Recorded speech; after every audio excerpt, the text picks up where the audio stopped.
I'm Chris Jakomick, and I live in Las Vegas, Nevada.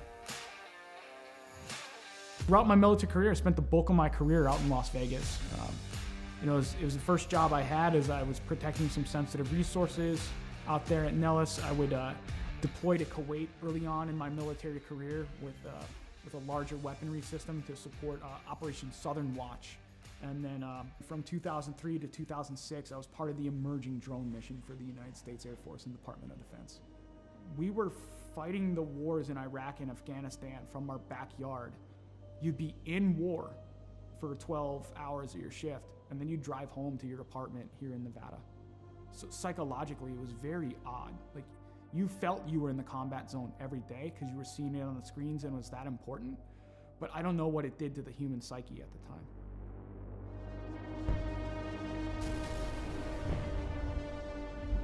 Some things would kind of happen in my personal life after that would change a lot. When Adam joined the Marine Corps, it was a natural fit. Anybody who joins the military, especially after 9/11 happened, you're looking for that purpose. I think that's why he made the choice. It's like, let me go be a Marine. He was in between Fallujah and Ramadi during the heaviest parts of the fighting of the Iraq conflict. I mean, you hear guys like Jocko and everything talk about like the triangle of death. My brother was dead set in the middle of the triangle of death with a Marine unit. I think it changed him. Like, you look at everything across history, you read any of the books out there, war changes anybody that's been involved with it. Trauma or mass events like that changes anybody, and it really changed my brother.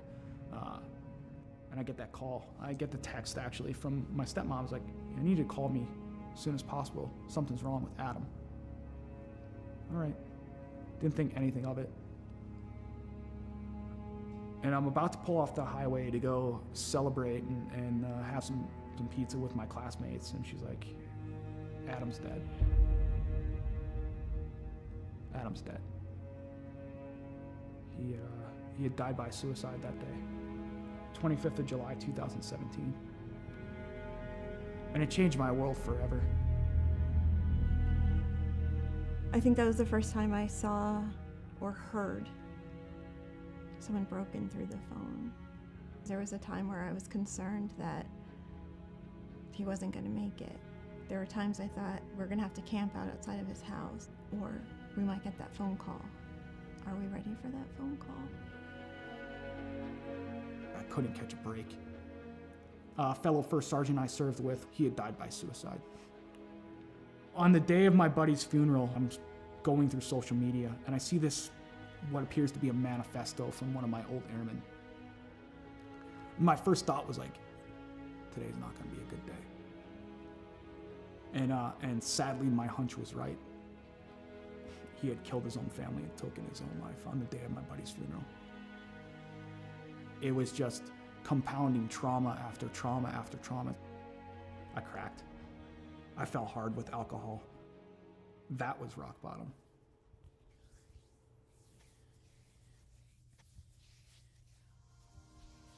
I first heard about Mission 22 just by like surfing the internet and looking on there and seeing some of the programs that they had available.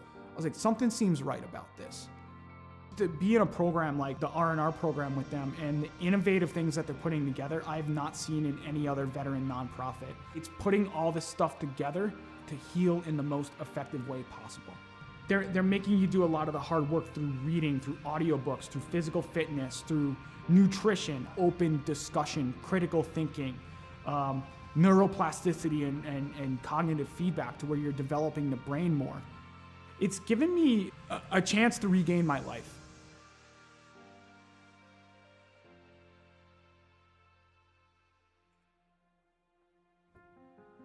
Cycling's been a big part of my recovery. Is around the time I retired, a little over a year ago, I set forth, as like, let me set this goal to ride 2,020 miles in 2020 for another veteran nonprofit that supports Gold Star families and those lost either to accident or to suicide.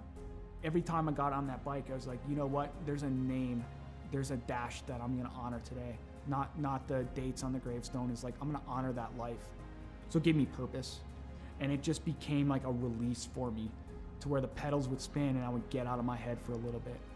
physically I was starting to feel better. I could see the improvements, and I've tracked my data over the past year, and it's phenomenal on the growth that I've had on a bike. He's just on a mission and is relentless about it.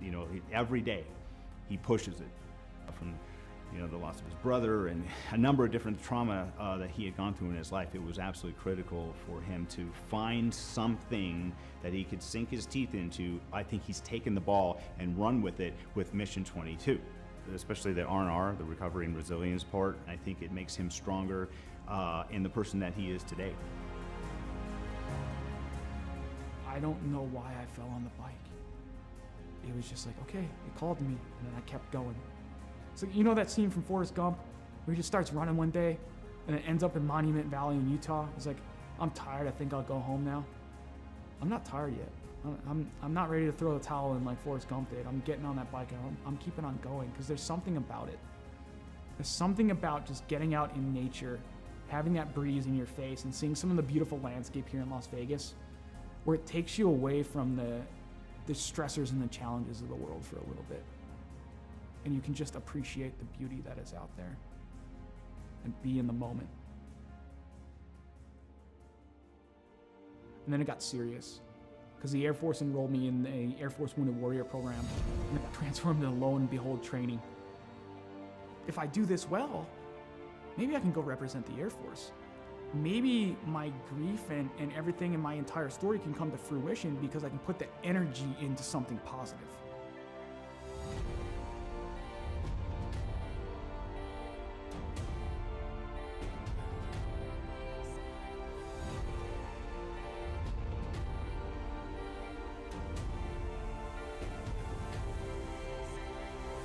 If I made the team, I'd just be overwhelmed with emotion. I suffered a lot of my trauma because of my military service. But at the end, it's like, I gotta be grateful that I'm allowed to compete in this because there are others who didn't make it home or lost the war at home that's what it's about.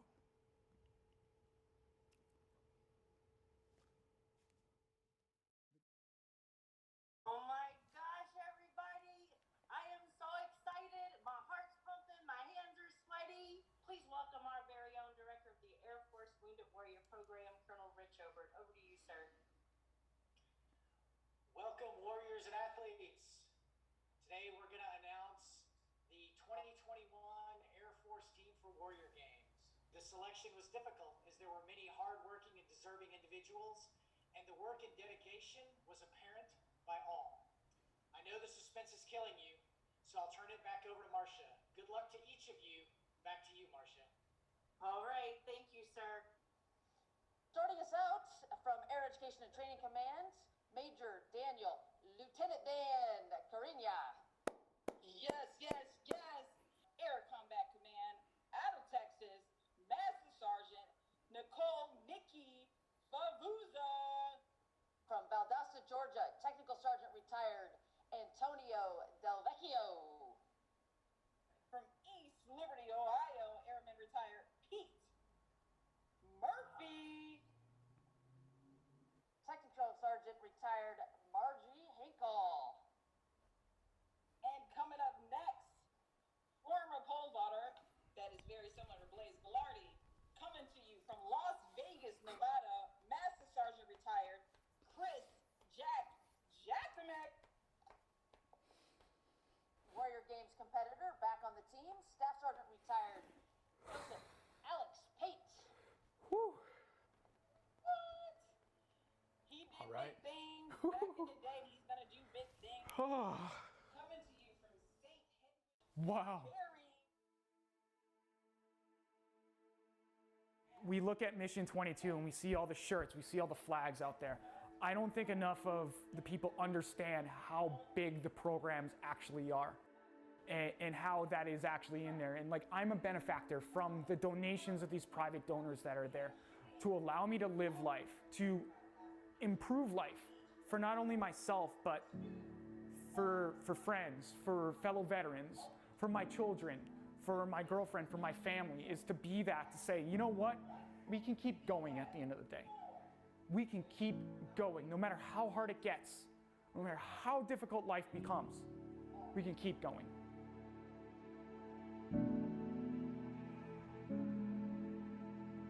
We have this this value in the Air Force, this belief, a wingman concept.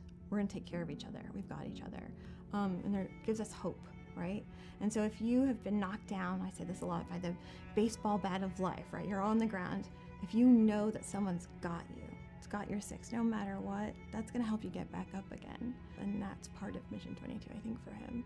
That connection, that human connection, that's what's gonna save us. Yeah, that's what saved him.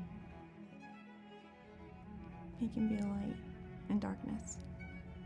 No matter how dark that spiral is, to know that someone got back up again and navigated their way out, that they can get through it too, that they are not alone. Not for one moment of one day. That's what he could be. He could be a beacon of light.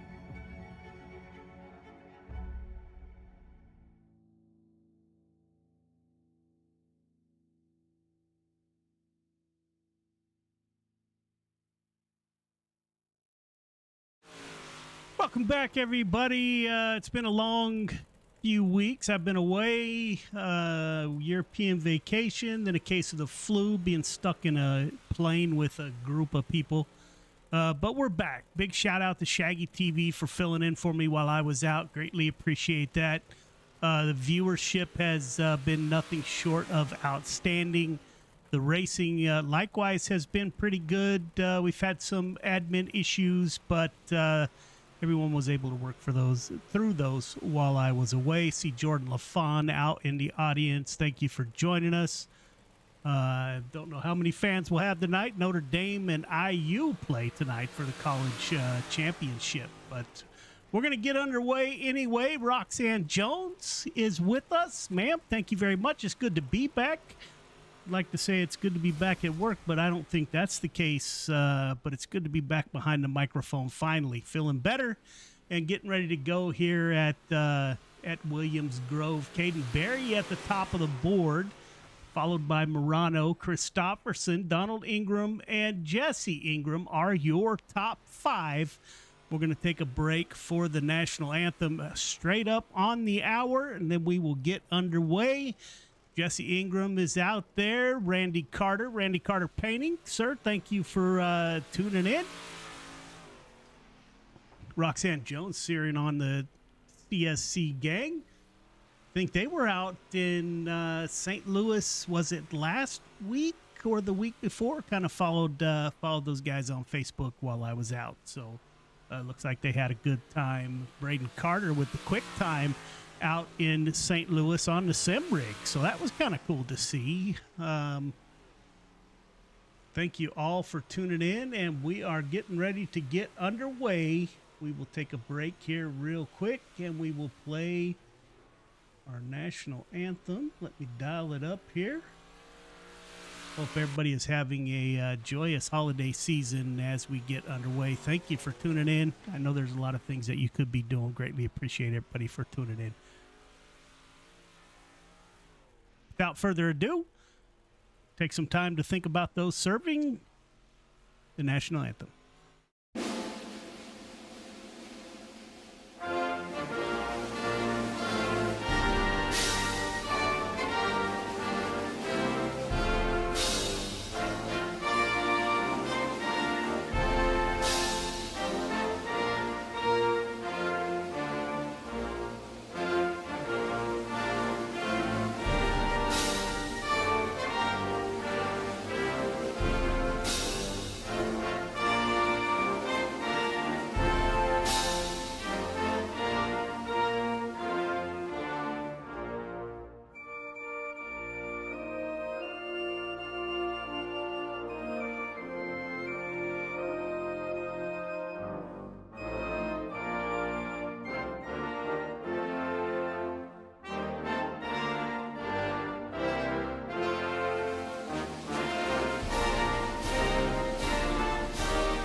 All drivers clear the track, please. All drivers clear the track.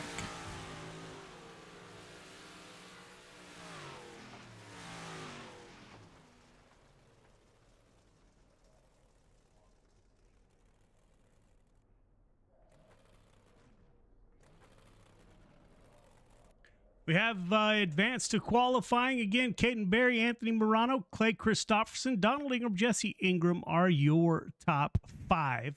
Let's see who comes out on track first. Gail is out there. Gail, welcome back, ma'am. It's great to see you. Cheering on the Berry crew.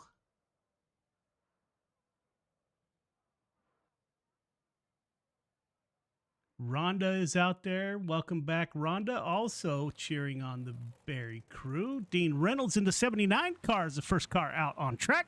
We'll follow along with Mr. Dean as he gets the 79 up the pace. Now the field is full of drivers. Brian Dickens is with us in the 122 car, driver out of North Dakota. Justin Thick, not going to run tonight. Can't read that. Apologies. Billy Roberts is with us, title sponsor of the 358 Modifieds. Don't know what happened to Billy. There we go. Gears Unlimited is up on the screen. James Ingram in the 40 car. That is the father of Jesse Ingram. Anthony Morano, top of the board in the 32 car. Dean Reynolds falls down to P2. Brian Dickens now top of the board. Brian Dickens with a 21.09, one tick better than Anthony Morano. Now Sam Bachman punches his ticket at the top of the board, 21.05 for the 007. That drops Dickens down to P2. Travis Anderson is with us in the 45 machine. He moves up to P7 on his first or second lap. Don't know which it is. 21.15 for him. Billy Roberts moves up to P5. Kelly Wheeler times in the 11 car, 21.11 for the 11 car. Jace Badecker is with us, driver out of right up the street from me in the 7 car. Isaac Salas times in, driver out of North Dakota, 21.05 for the 5 car. Guess they don't have much else to do up there in North Dakota this time of year. Faith-Based Motorsports is back. Cale Smith in the 115 CSC driver out on track after his vacation. Kyle Hardy, CSC driver in the 990 machine. Heel time in, falls down to 18th. Caden Berry in the 12 car. He's up 21.12, good enough for 8th quick. Braden Carter times in the 05, 21.10 for Braden Carter. Cale Smith up to 3rd quick, 21.07 for the 115. CSC letting their presence be known, waiting on the 15 car. That's Michael Carter, driver out of Virginia. Let's see how Michael does on his first lap here. 8th quick, 21.12. That will match Billy Roberts. Well, there's actually a host of cars at 21.12. Nick Berry in the 85 shuts it down. 26 quick, 21.41. That looks like that will wrap it up. Sam Bachman, the James Bond 007 ride, 21.02 for Bachman. We're going to advance to heat number 1.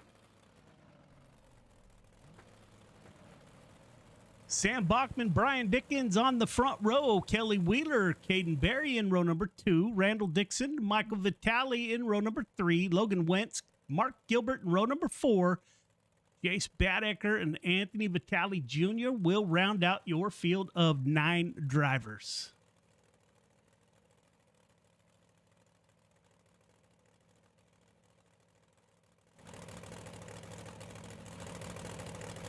Waiting on Sam Bachman. He must be celebrating that quick time. There he is in the FTM ride on the inside of row number 1. Sam Bachman. Top 4 moving on. Arlen is out there cheering on Isaac.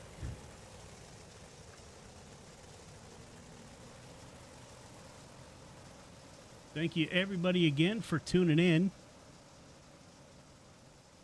Don't know if we're going to have to shorten the cautions or not. We'll see how many times they go around. A little rusty after a few weeks off.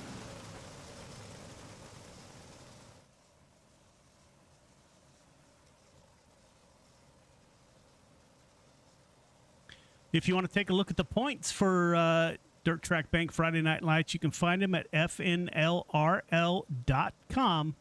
That'll have our points and some various information.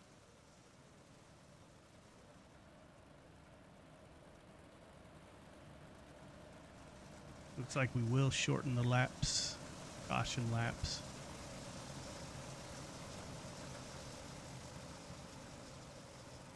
Rhonda out cheering on that 12 car. Caden Berry. That's the green and blue ride.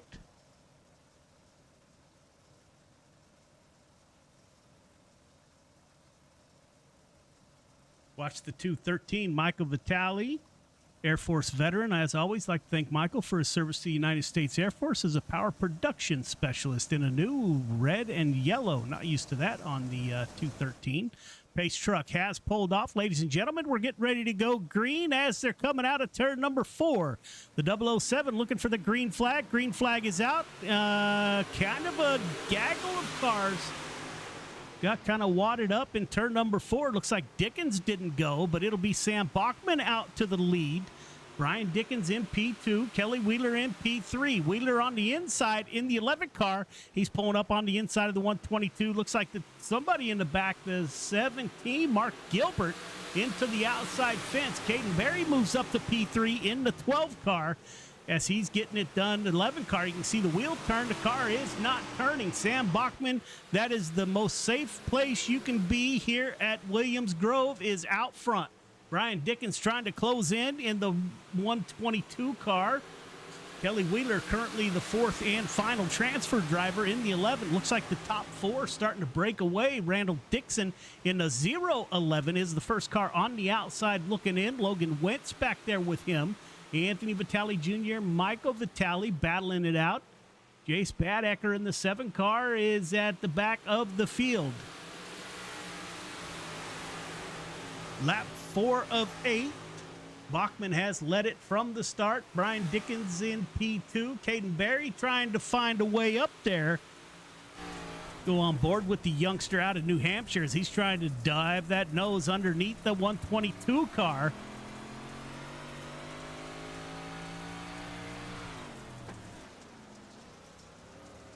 And you can see Kelly Wheeler behind him trying to make the pass. Don't know how hard they'll race up front. You can guarantee the 12 car is going to race as hard as he can. The top 4 currently in transfer positions are pulling away from 5th and 6th. That is Randall Dixon in the 11 car. That is the first car on the outside looking in at a start in the feature. He's got Logan Wentz with him back there on lap 6 of 8. Sam Bachman still flag to flag so far. Bachman, Dickens, Berry, and Kelly Wheeler. Looks like the 011 of Randall Dixon starting to close in a little bit. Lost a lot of momentum there at the entry of turn number 1. Coming to the 1 to go. Sam Bachman coming off of turn 4, kind of running the middle of the track. White flag is out one more time around for heat number 1 at Williams Grove. Sam Bachman, Brian Dickens, Caden Berry with a little bit of a challenge to the outside. The 12 car staying down low. Sam Bachman will dive it in low, kind of slide up to the middle. Track looks like it's in great shape. It will be Bachman, Dickens, Caden Berry, Randall Dixon, just not enough to get past Kelly Wheeler. Those are your 4 transfer drivers.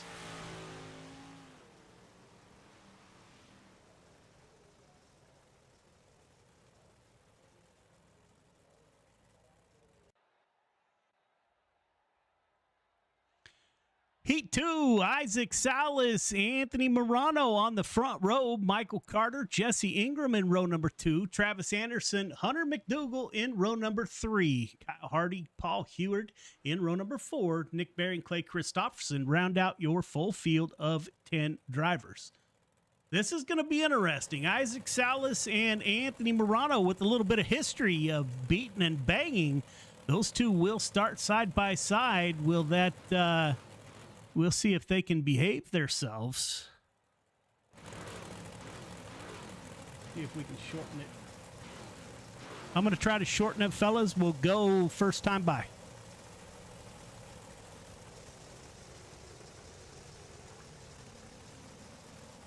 See if that worked. Pace truck should pull in this time by. Michael Carter in that 15 car. Him and his teammate Kyle Hardy in the 990. Kyle Hardy running his late model this past week. Was fun watching that. Following along, Nick Berry in the field in the 85. Hoping the pace truck pulls off.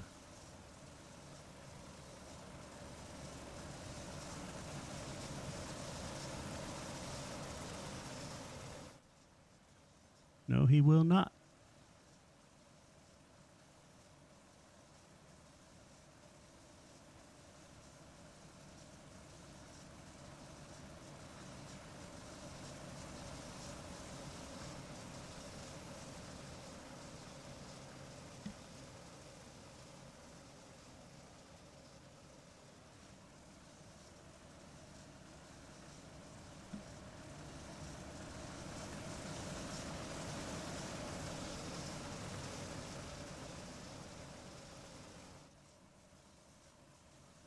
Pace truck will exit the speedway this time by, leaving the field to the 5-car North Dakota driver, Isaac Salas. Going to be a battle at the front. Should be a great heat race. Isaac Salas, Morano, Carter, Jesse Ingram, all tough customers at the front of the field. As Isaac Salas comes off at turn 4, we are underway. Salas on the bottom side. Morano's going to stay on the high side. We're going to go 3 wide at Williams Grove, which typically does not work. Let's see if they can make this work. No, sir. A little bit of contact. That is Nick Berry as Isaac Salas and Morano go side by side at the exit of turn number 4. Salas, Morano, Carter, Ingram, your top 4. Michael Carter side by side with the lucky 777, driver out of Georgia, Jesse Ingram. Hunter McDougal is the first car on the outside looking in. That gets a little bit skinny coming off at turn 4. You can see the cars beating and banging together back there. 31 car. Isaac Salas able to hold off the 32 so far on lap 3 of 8.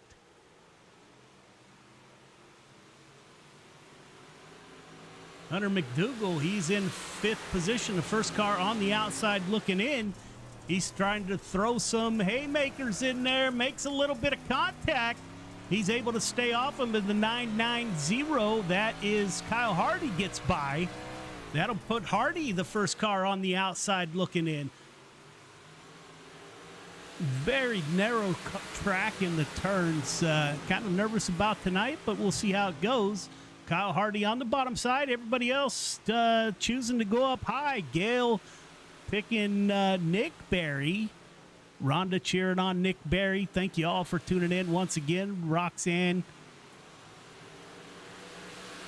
Now we're going to go single file with Isaac Salas at the front of the field. Anthony Morano, P2. Michael Carter throws a slider, trying to make some headway.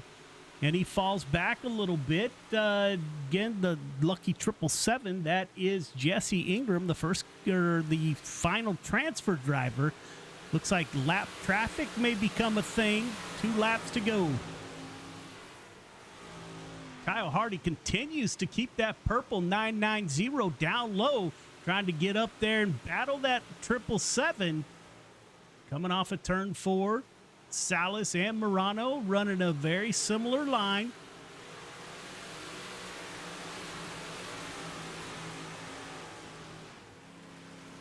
As they go side by side, Morano threw that in there pretty hard that time. This is the battle on the last lap. Salas coming off of turn 4, Morano on the high side. Isaac Salas will take the heat number 2 win. Salas, Morano, Carter, Ingram are your transfer drivers.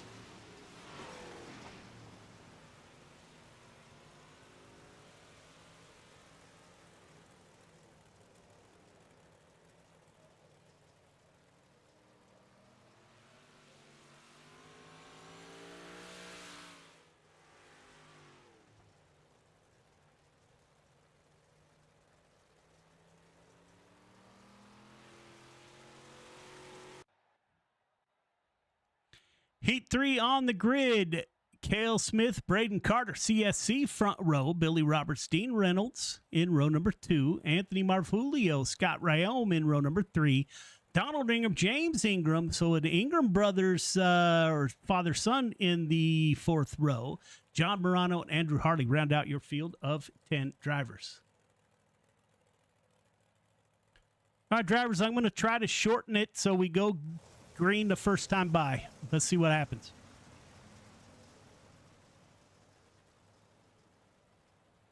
CSC front row, we got an Ingram 4th row, I believe. Yeah.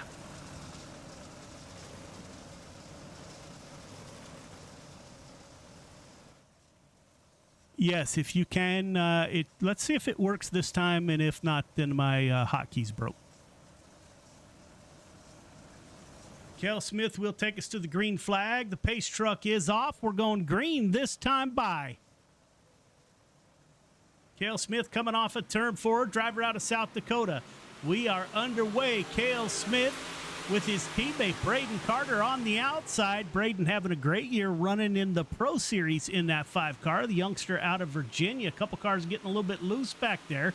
Looks like that may have been Ingram that got a little loose back there. Braden Carter takes over the lead from Cale Smith. Billy Roberts in P3. Dean Reynolds in the 79 car is in P4. The 238, that is Anthony Marfulio, driver out of the Boston area. He's trying to get up there and get that final transfer from the 79. Dean Reynolds with the Christmas-themed wrap on the 79 machine. Good to see that. We're kind of single file. Anthony Marfulio, known for running the bottom of the track. He is the only one that's going down low. As Cale Smith tries to close in on his teammate, Billy Roberts, owner-operator of Gears Unlimited, been a supporter of Friday Night Lights for a number of years, always greatly appreciated. If you live in the Independence, Missouri area and you need driveline work or suspension work, Gears Unlimited is your choice.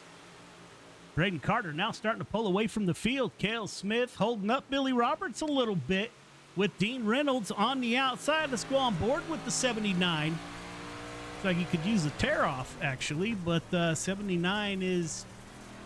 Looks like the track is super tight as Dean Reynolds turning into the corners and not getting any bite. Landon Smith out there. Welcome back, sir. Forklifts LLC owner-operator. Great to see you. Braden Carter, good run off of turn number 2. Billy Roberts trying to reel in Cale Smith. Let's go on board and take a look here.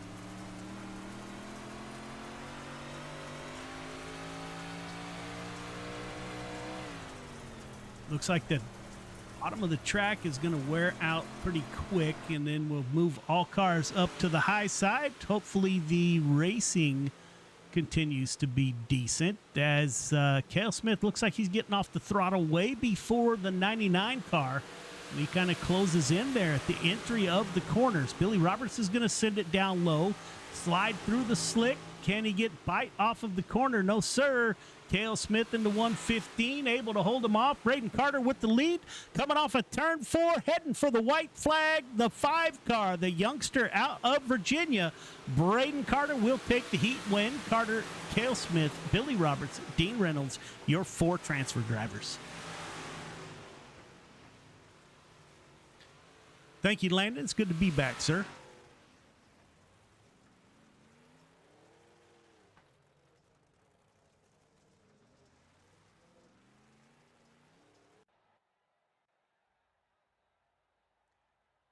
We'll have a 12-lap, I don't even remember how many laps, and I set it up. Consolation race.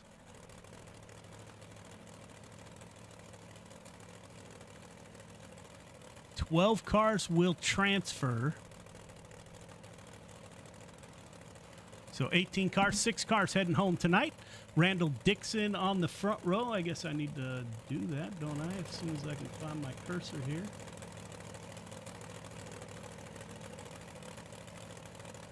Randall Dixon, Kyle Hardy on the front row. Anthony Marfulio, Logan Wentz in row number 2. Hunter McDougal, Andrew Harley in 3. Michael Vitale, Clay Christopherson in 4. John Morano, Anthony Vitale Jr. in 5. Nick Berry and Scott Ryome in row number 6.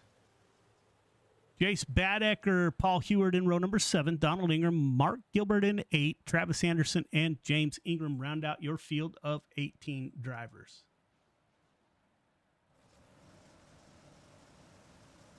Twelve of these cars will transfer, 6 heading home. Roxanne Jones out there cheering on Kyle Hardy and Cale Smith. Cale Smith for the transfer, and Kyle Hardy hoping that he transfers out of this race.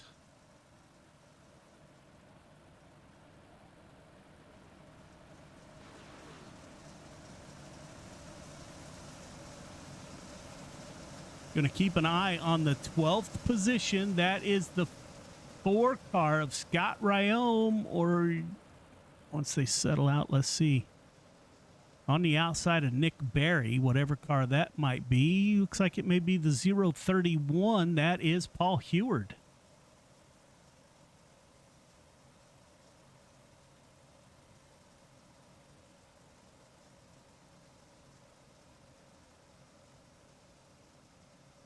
Pace truck will exit this time by, leaving the field to Randall Dixon in the 011 car. Got Kyle Hardy to his outside. Coming off at turn number 4, Dixon goes to the outside and runs into Kyle Hardy. Hardy's going to stay to the inside, try to get that bottom to work, and it will so far. Let's take a look at where we're at. Paul Heward in the 31 car is the final transfer driver. Travis Anderson in the 45 is trying to make up some time. Somebody into the wall that will move Travis Anderson up to a transfer. Randall Dixon at the front of the field. Kyle Hardy still running side by side with Anthony Marfulio. Marfulio, he runs midgets back on the East Coast. Like following him on Facebook. Kyle Hardy battling it out. He drives late models. Again, looks like the cars are getting in and they're just kind of super tight. Anthony Vitale Jr. now in that 21 car is the last car that will transfer. A little bit of contact with the 33 car. Don't know if they did any damage behind them. Nick Berry is hoping for an incident in front of him to help him get a transfer spot. Kyle Hardy continues to run side by side with Anthony Marfulio. Hardy couldn't get any closer to that inside wall. The 990 is digging on the bottom. Driver out of Virginia.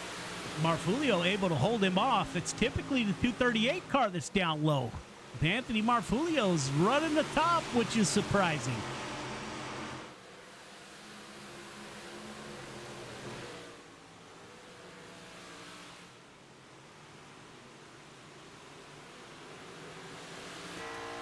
To look back from your leader at the battle between Kyle Hardy and Anthony Marfulio.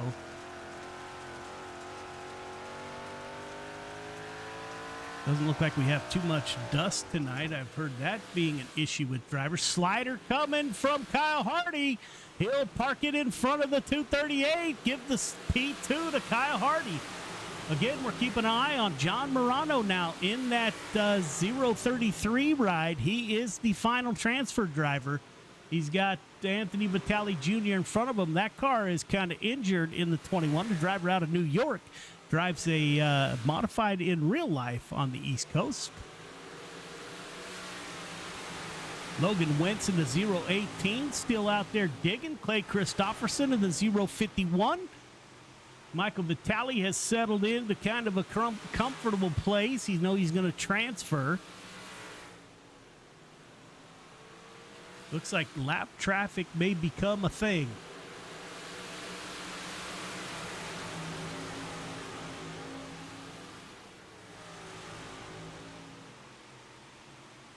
Kyle Hardy, he wants the lead in the 990. He's going to go up. We got 15 laps. We're on lap 9. Kyle Hardy trying to make some noise at the front of the field.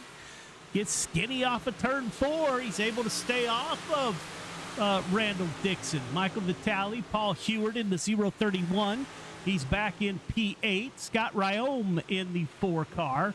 He's in P9, battling it out with the 031 of Paul Heward. Again, John Morano in the 033 is the last transfer, so we may have a race here for a transfer position. It looks like there's a long way behind him. Kyle Hardy's going to send it down. He's going to get up underneath the 11 car. They make contact. Kyle Hardy coming off of turn 4. Able to drive away, put the CSC driver at the point. Kyle Hardy to the lead. Now Randall Dixon is falling. You got Andrew Harley and Logan Wentz. We're going to go 3 wide. Something's got to give. Coming to lap 13 of 15. Kyle Hardy at the front of the field. Logan Wentz, Randall Dixon side by side for the second position. A little bit of contact back there with Paul Heward and Anthony Vitale Jr.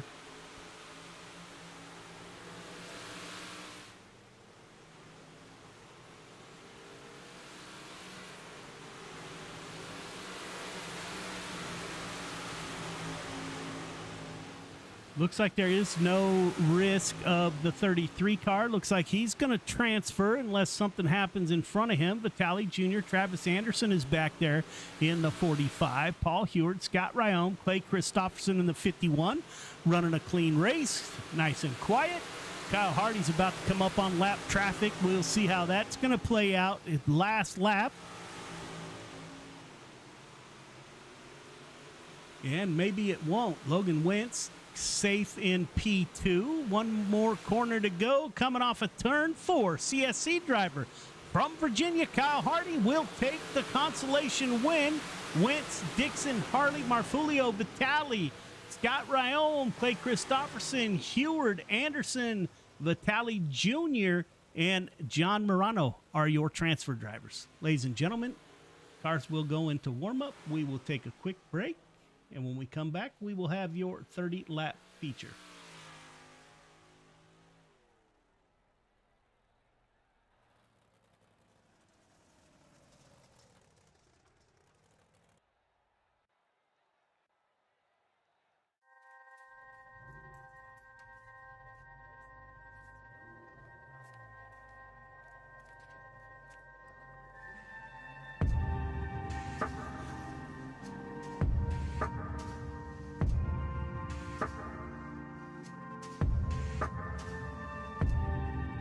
Biggest thing is getting the word out, awareness of Mission 22, the struggle as it is to fight PTSD and suicide.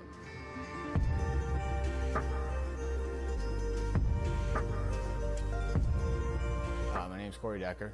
I'm the state representative for Mission 22. This year's been great. We got a bunch of great guys that have gotten together and decided to create this rally.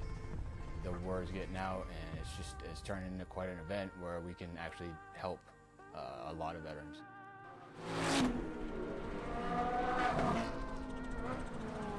It's a great event, but you really have to go and see it for yourself, and it's really one of those things that's an experience. Just going that weekend, we've seen how it changes people.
Welcome back, ladies and gentlemen. We're getting ready to go. Feature racing Anthony Morano, Isaac Salas, the top two on the board, followed by Caden Berry, Kyle Hardy, Braden Carter are your top five.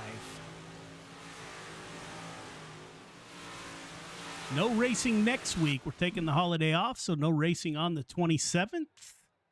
We back in the new year.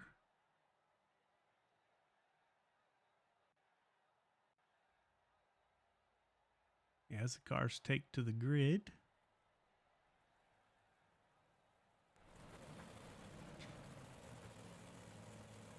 Sam Bachman, Isaac Salas on the front row. Braden Carter, Brian Dickens in row number 2. Anthony Morano, Cale Smith in row number 3. Caden Berry, Michael Carter in row number 4.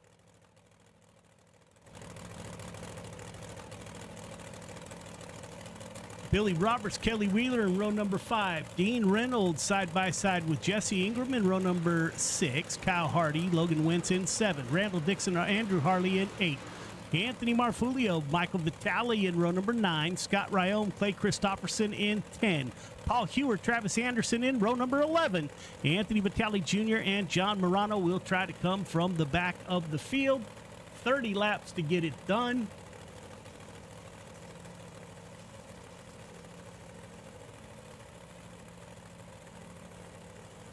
We do have cautions.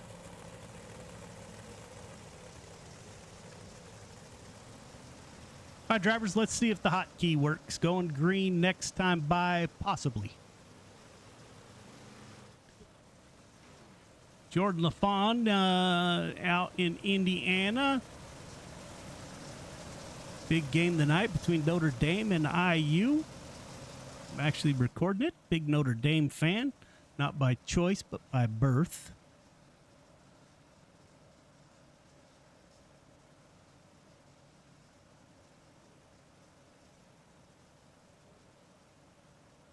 Yeah, if you could get it from here on out, my hotkey isn't working, apparently.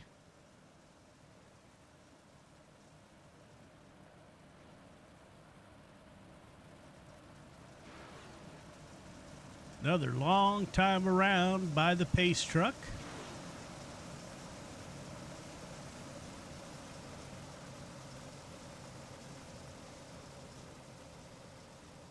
All right, fans, who do you got? Who's going to win the feature? Will we have a new winner that will punch their ticket to the $1,000 Dash for Cash in week 13? Takes a feature winner with 10 races, 10 weeks of the season race. They punch their ticket into the Dash for Cash in week 13. It will be Isaac Salas and Sam Bachman that will start us on the front row. Coming off of turn 4, Sam Bachman looking for the green flag. Green flag is out, ladies and gentlemen. We are underway. 30 laps to go here at Williams Grove. Sam Bachman slides up, loses momentum in turn 2. Isaac Salas is going to cross over. Will he have room? Yes, sir. Caution comes out.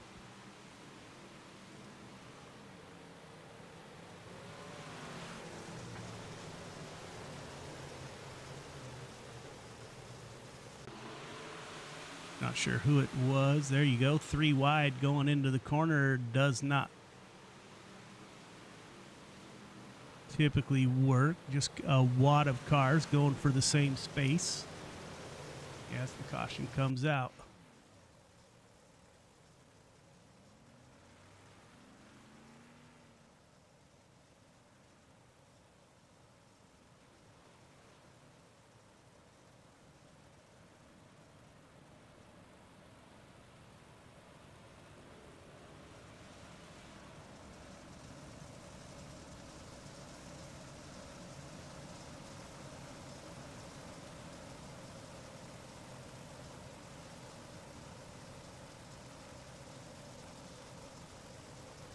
Like the lights are still on the pace truck. Let's take a peek from Sam Bachman.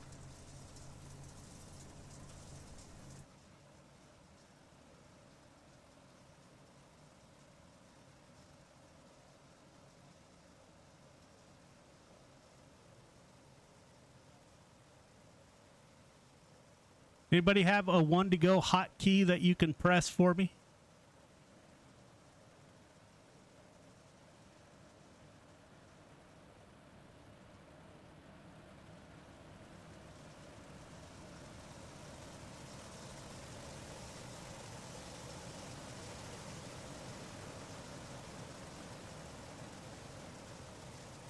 As we'll go single file.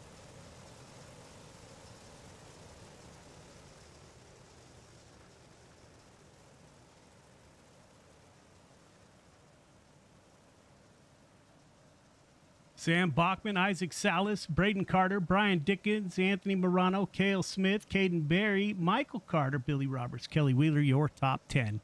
Pace truck will exit this time by. We're going single file because we didn't make one lap. Typical restarts in the 358 modifieds is side by side. Green flag is out. We are back underway. Isaac Salas kind of running a slider line. I'm not sure if there's a choice with the entry to turn one wearing out that makes that trick really slick. Looks like Cale Smith in the 115. He's trying to make some headway. He's going to slide up. No room up there. He'll get in front of Morano. 115 moves up.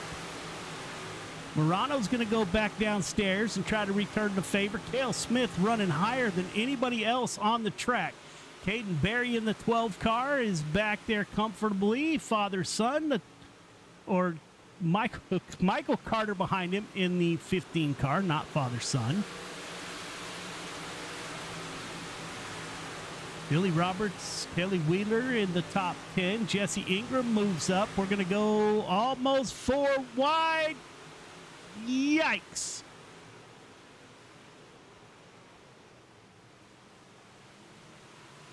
Caution comes out. Looks like Isaac Salas was getting a challenge from the youngster out of Virginia, Braden Carter, pulling up alongside the 0-5 and the 5.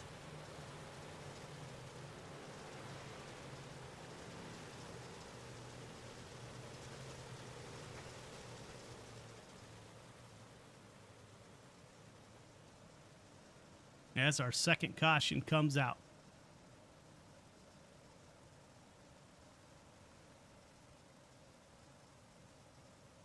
This is one of those tracks you really can't run multiple cars. You can go side by side. Any more than that, you're just asking for trouble. We're seeing the repercussions of 3 and 4 wide at Williams Grove just doesn't work.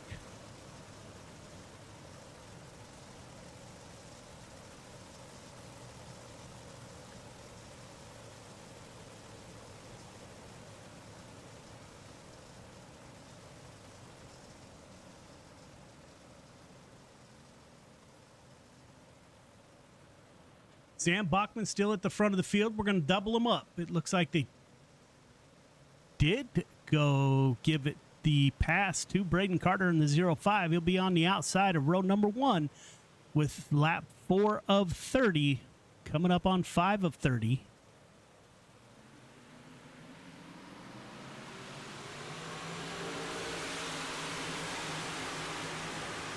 I think if you can just keep your nose clean in this one, you're going to have enough attrition at the front of the pack. Oh, Isaac Salas and Braden Carter, or accordion effect. Kyle Hardy over the fence into the infield. Cale Smith into the outside wall, loses a wheel.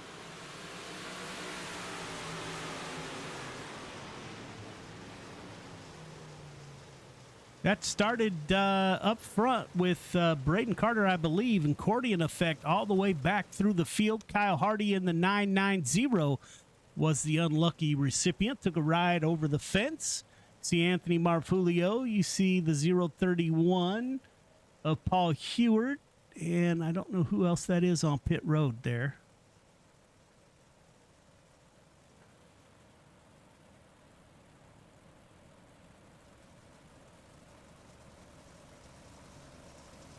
See if it gives them a little time to get back out on the track. It's lap 6 of 30. It's taken us a while to get this one in. Coming up next is the Pro Late models. A little bit more difficult to get them to rotate.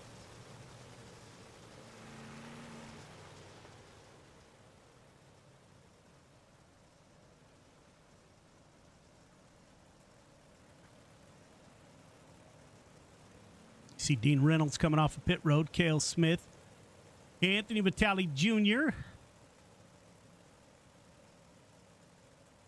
All with a fresh reset. You get one reset in Friday Night Lights.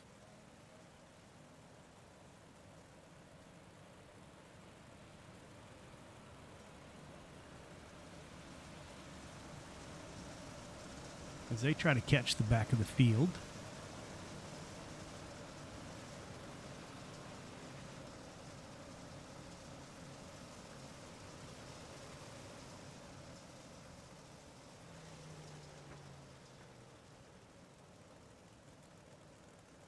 Kyle Hardy coming off of pit road. Here comes Anthony Marpulio. Comes Paul Hewart. So it looks like everybody has made it off of pit road. There is the 033 of John Barano. Pace truck is off. They're going to have to hustle to catch the back of the field. Sam Bachman once again holding that front position. Braden Carter, the youngster out of Virginia, hot on his tail. Braden Carter had the pass made before the caution came out. We're on board with your leader. That is Braden Carter sniffing down the tail end of that 007 car. Driver out of Virginia.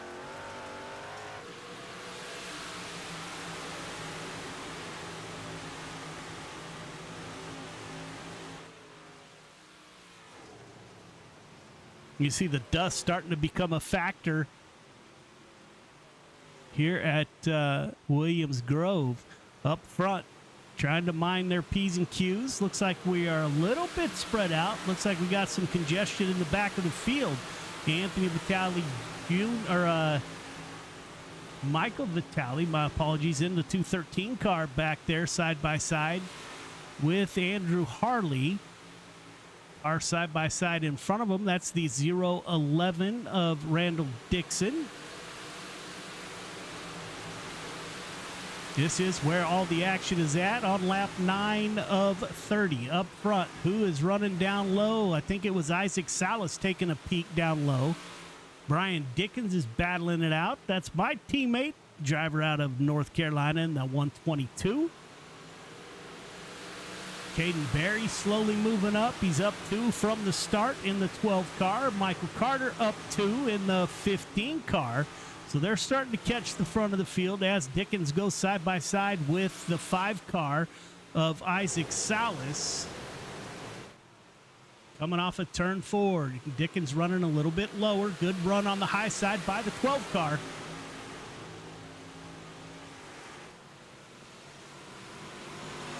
As the caution comes back out.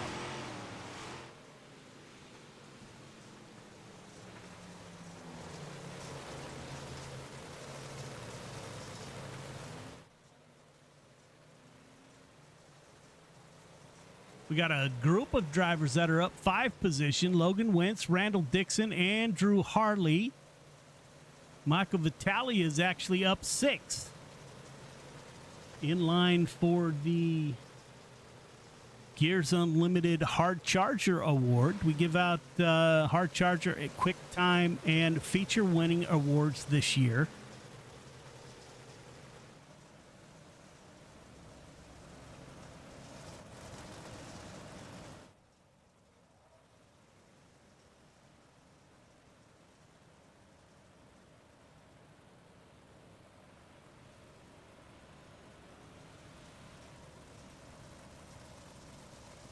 Should go green next time by.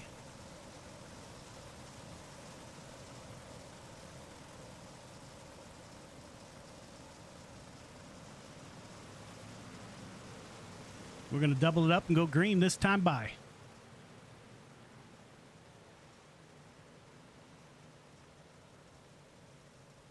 Randy Carter out there. Roxanne cheering on CSC. Rhonda cheering on Caden Berry.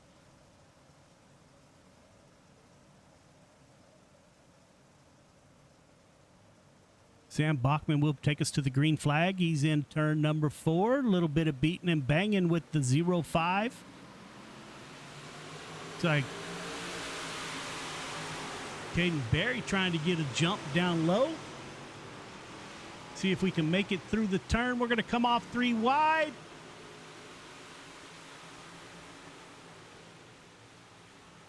And they made it work. Brian Dickens on the outside. Caden Berry scraping the fence on the inside. The 12 car moving up.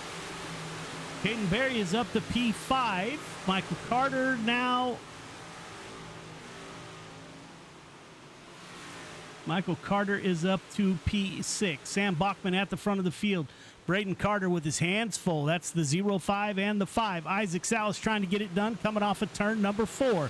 Isaac Salas on the low side. Braden Carter on the high side. Salas down low once again, followed by a whole host of cars. He's got Caden Berry behind him. Brian Dickens looks like Michael Carter on the low side. Almost made it to halfway.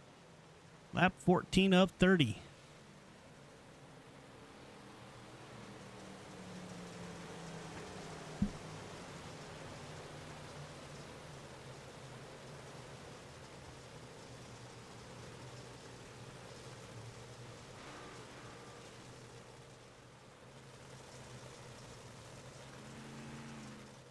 Don't see anybody on pit road. Oh, there's Marvulio. He'll have to get long repairs. His reset is over.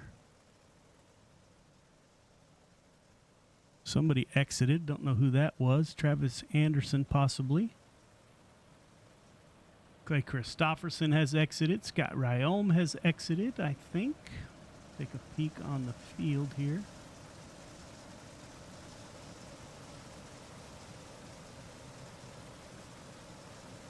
No longer in the server.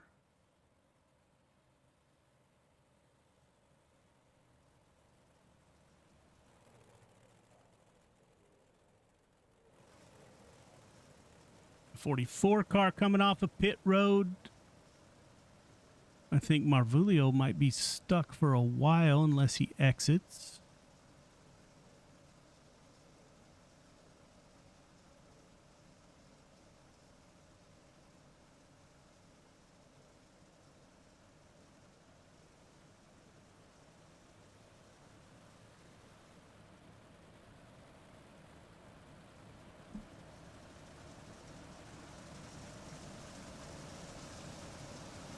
Caden Berry will roll off fourth.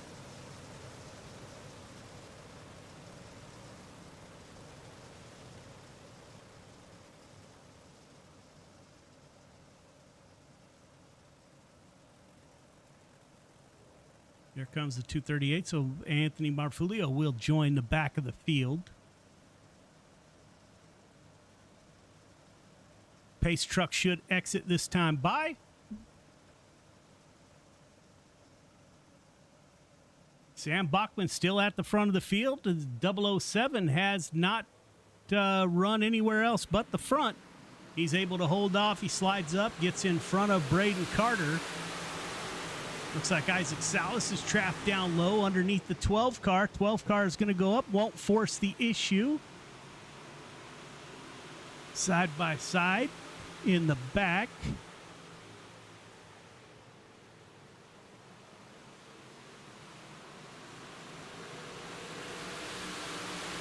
Anthony Morano wisely gets out of the throttle. We haven't seen that much tonight. Morano gets out of the throttle and voids 3 wide. Sam Bachman at the front of the field. Braden Carter in the 05 in P2. Isaac Salas in P3. Caden Berry in the 12 cars P4. Michael Carter, we're going to go 3 wide. Once again, Morano wisely out of the throttle. Don't know how long that's going to work until he does not get out of the throttle. Ryan Dickens and Michael Carter side by side. Michael Carter pinching the 122 down to the fence, trying to keep the momentum in that 15 car. Now Morano will dive down low, can't get underneath the 122 of Brian Dickens. Anthony Morano moves up in front. He will have the position now. He gets underneath the 122 of Brian Dickens. The white and green car on the bottom side coming off at turn 4. We're side by side at the line. Caden Berry side by side with Braden Carter and Isaac Salas. Sam Bachman loving this in his rearview mirror.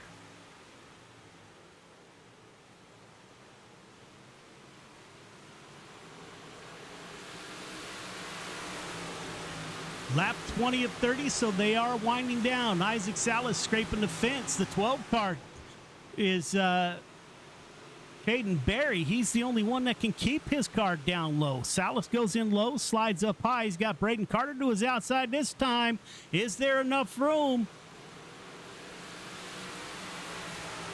Isaac Salas will go side by side with Caden Berry. Berry's going to keep it down low, followed by Michael Carter in the 15. Good battle at the front of the field. Bachman pulling away.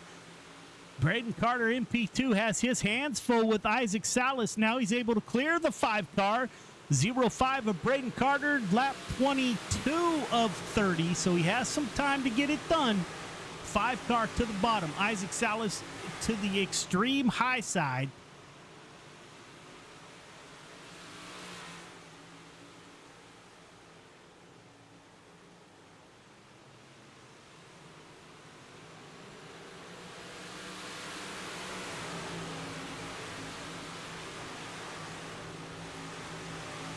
Braden Carter slides up high, as does Isaac Salas. 12 car. He keeps it down low and gets a good run on the bottom side.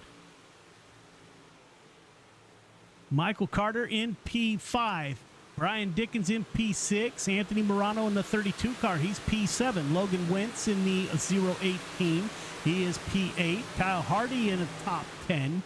Battling it out with Billy Roberts in the 99 car. Billy Roberts now P10. Cale Smith 11. Kelly Wheeler, Michael Vitale, Randall Dixon in 14th. Jesse Ingram in P15.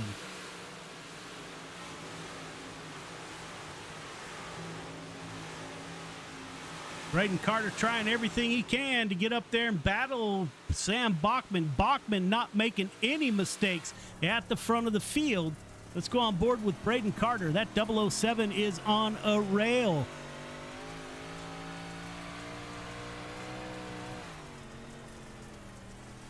You can see the track starting to wear out on the inside there. Looks like I saw the nose of Isaac Salas.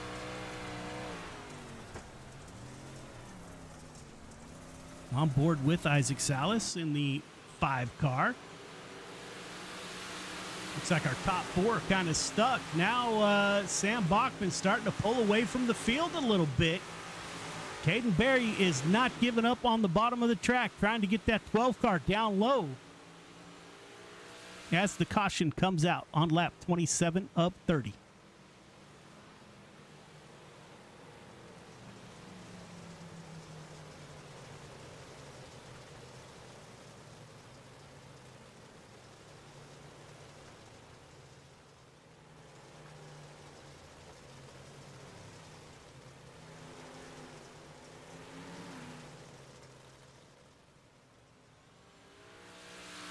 Anthony Marfulio back on pit road.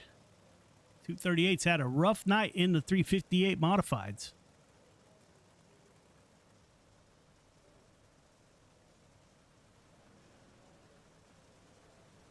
Like Anthony Vitale Jr. is your hard charger so far, back in 16th place. He's moved up 7 positions from the start.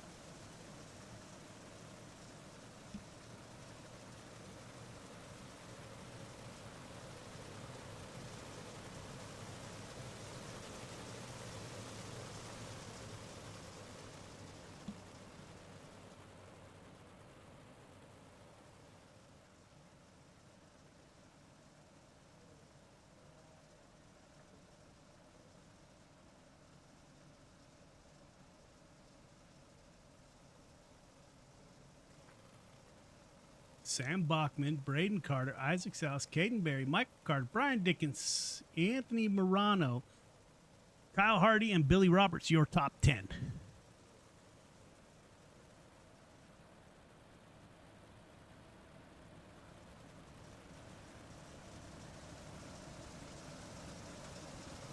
Wanted to hit a dirt track while we were in England. They had a sign outside the dirt track that I'm going to share with everyone. Said, no Yanks. No Yanks allowed at the dirt track at near Lakenheath, England. So I wanted to see that, but decided that maybe we shouldn't.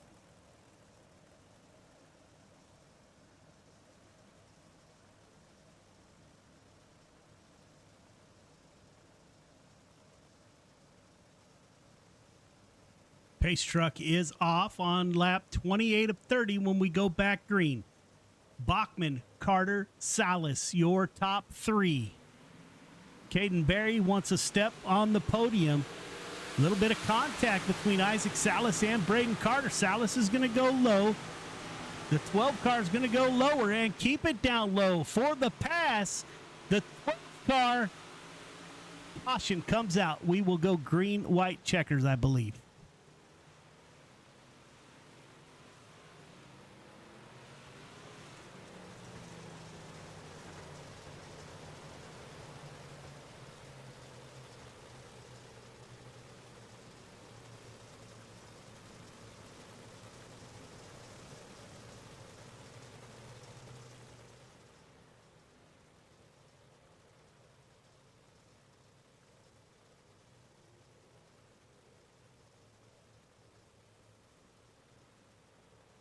Sam Bachman has led since the green flag. He has not run anywhere but the front in his heat race and now in the feature.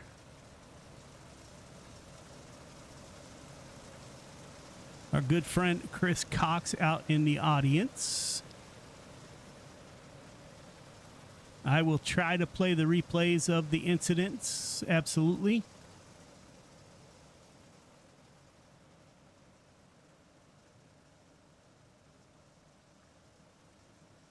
Pace truck should exit this time by.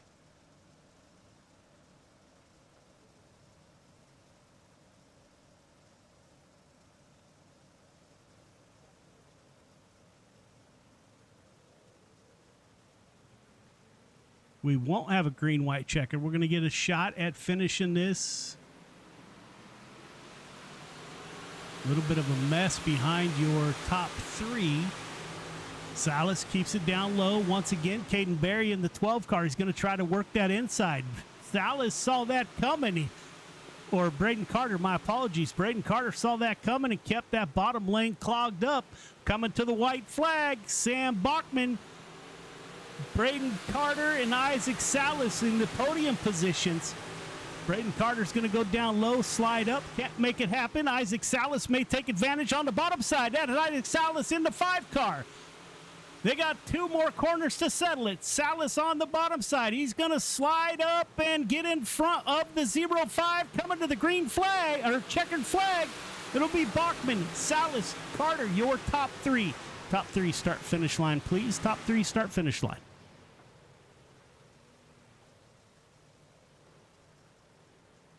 So we had a ton of cautions, but we made it through. Sam Bachman has not run anywhere but the front so far tonight in the 358 modified division. We'll get a word with your top 3 here momentarily.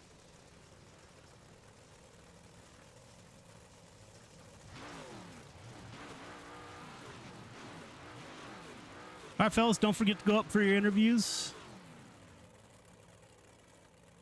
And we'll pull those drivers up to the booth here momentarily.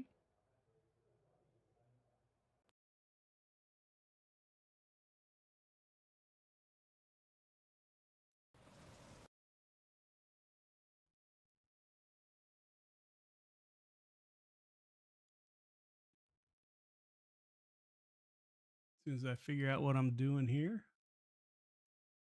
There we go.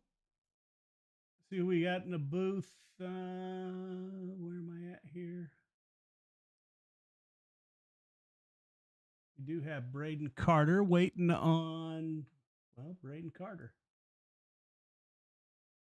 Braden Carter, this is Joe. You got me? Yeah, I got you, man. Man, good run. The front of the field was kind of packed tonight. How was the 0-5? Yeah, I don't know. I had damage all race. After that first initial caution, I got thrown back to 5th a little bit, got a little bit of rear end damage. But other than that, we tried to stay quick. And, you know, I feel really good having a damaged car and staying up front like that. And, you know, I'm happy with a 3rd and running 2nd all race as well. And I was battling for the lead for a minute. So, you know, at the end of the day, I'm pretty happy, you know. Yeah, as you should be. So tell me about St. Louis, man. So you got quick time in the sim rig. Is that accurate? Yes, that's accurate, man. Me and Kendall Tucker went back and forth, another pro driver. $150. It was a pretty cool thing. Got to take home a check.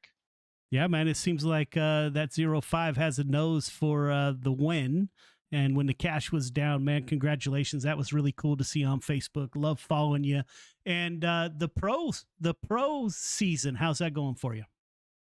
Yeah, it's a little bit rough, man. A little bit more aggressive than usual. It's hard to get in. The qualifying format is a little bit rough, but I'm happy to make 3 races and be a pro driver this year. And it's been pretty cool to experience that for my first year in Pro Series. Yeah, man, that's great to see. And the late model this year, out on track, limited schedule or full? Limited at the moment. We need people to haul us sometimes. We're working around that. We have people that are stepping up. Other than that, it's gonna be limited. Based on my dad's schedule and when I can, you know. Awesome, man. Great run. Who do you want to thank on that ride for a podium finish? Yeah, I gotta thank CSC Motorsports, my dad, Kel Smith, Kyle Hardy, Cowdy Racing, new CST member Jonathan Higdon, Randy Carter Painting, my granddad, Midwest Forklifts LLC, Lance Smith, Kale's family over there as well. Twisted Designs for the wrap, Eternal Racing, you guys for putting on these shows, man. Love Friday Night Lights, and you know, gonna be back at it in the late model. Awesome, man. Can't wait to see you. Thanks, man. Yep. See if we can catch up with Isaac Salas in the 5 car. Isaac, this is Joe. You got me? Hello? Isaac, this is Joe. You got me? Yes, sir, Joe. What's going on? Man, so it was rough up there. Looks like you were trying to hold the bottom, but the car kept sliding up. What was your strategy at the end there? Survive. Man, I don't know how Kane was able to wrap that bottom. It was way more. He must have been way more patient than I was being, because I was trying to get down there and she'd wash up about like a lane too high, and it was slick there, so that wasn't good. So I'd want to rip the top, but then if I rip the top and let the bottom basically just open to him, and I wanted to rip the top on both sides, but at that same time you're trying to play a little bit of offense, a little bit of defense. So yeah, it made it for a lot of fun though. It's always a pleasure to race with those 2 cats. Yeah, how was the car? Any damage? No, well, there was there was on lap like 4 when I decided I wanted to kiss the wall and ruin my left front. But other than that, like no damage between just racing, I guess. Yeah, it seems like it played out well for you, my friend. Who do you want to thank on that ride for a podium finish? Yeah, big shout out to the boys over at Venom Racing for all the support they give me. Super Dirt Car Series with Dino, Magnum Race Designs, JRB Designs for that scheme. I'm finally starting to get the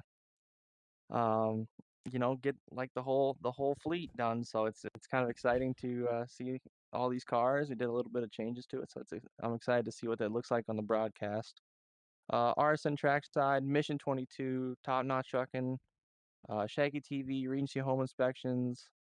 Thanks to the boys over at FTM tonight for letting the kid kind of hang out and not be alone in his own Discord for once. So that was pretty nice.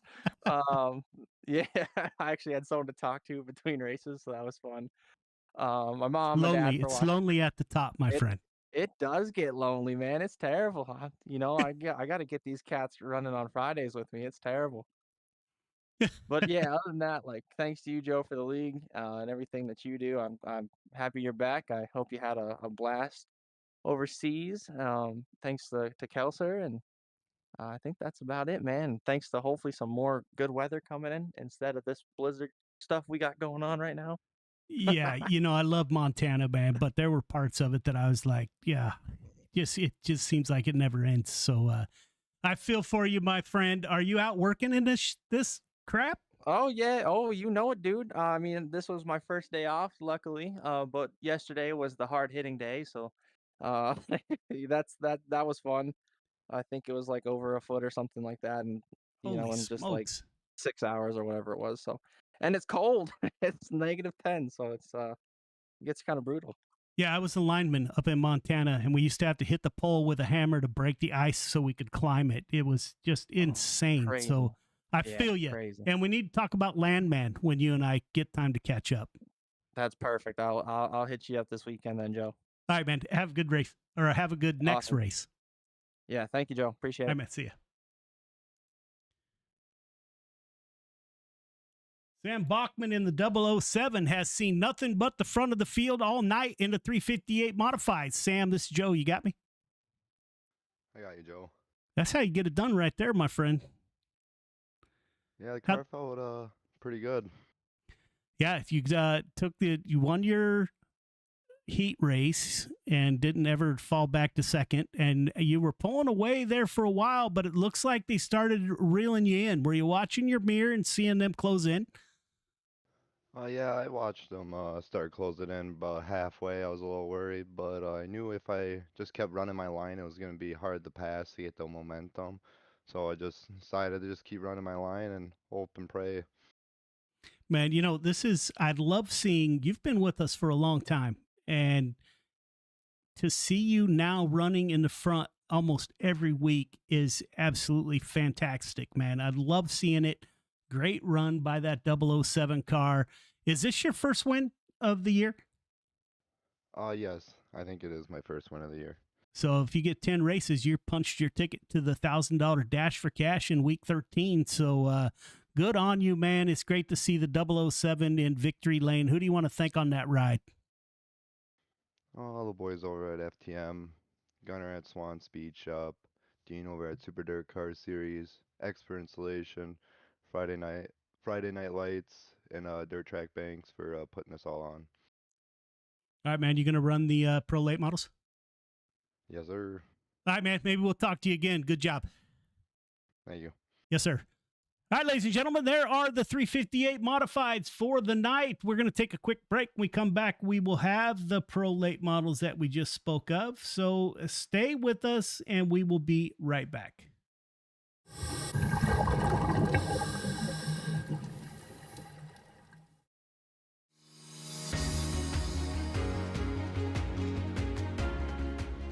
My name's Nick Powers, and I'm the president and lead instructor of Warfighter Scuba. I'm a veteran of the United States Marine Corps from the years 2003 to 2007, with one combat deployment to Haditha, Iraq in 2006. Throughout my time overseas, I experienced a lot of situations that you wouldn't necessarily find yourself in the United States. IEDs, getting shot at, rocket attacks, mortar attacks, you name it, it happened. When I got out of the Marine Corps in 2007, I tried to adjust back to civilian life, and the whole time you're in, you just can't wait to get out. And when you get out, you start to realize, did you make the right decision? 9 times out of 10, most of the guys that get out, they immediately plummet into a depression cycle because you don't have that structure anymore that the military provides you. And this hit me super hard.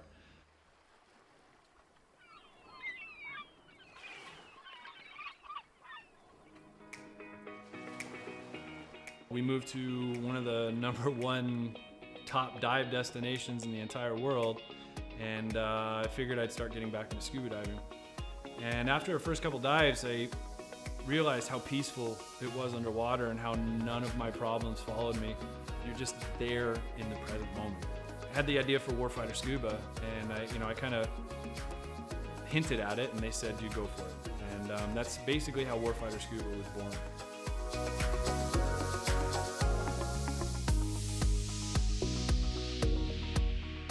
So Warfighter Scuba is a nonprofit. We're a 501c3 nonprofit with the IRS. We bring combat wounded veterans down to the Caribbean to teach them scuba diving to treat their wounds.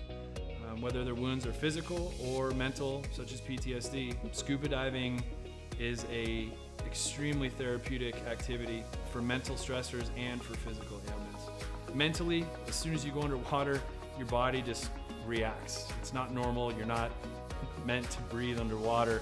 Automatically puts you into the present moment.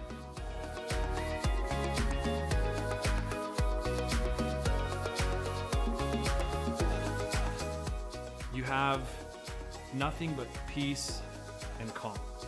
This ability to separate yourself from reality really allows veterans to find out what their trigger mechanism might be for their particular mental stressors.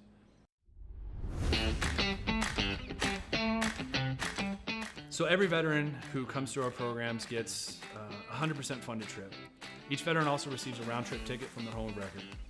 That ticket will bring them straight into Roatan, and their entire week stay, their hotel, their meals, their snacks, everything's paid for. And so that veteran can get an entire week away from reality and completely separate from any kind of problems they might be facing at home. So each veteran receives very private and intimate training sessions when they come down to Roatan.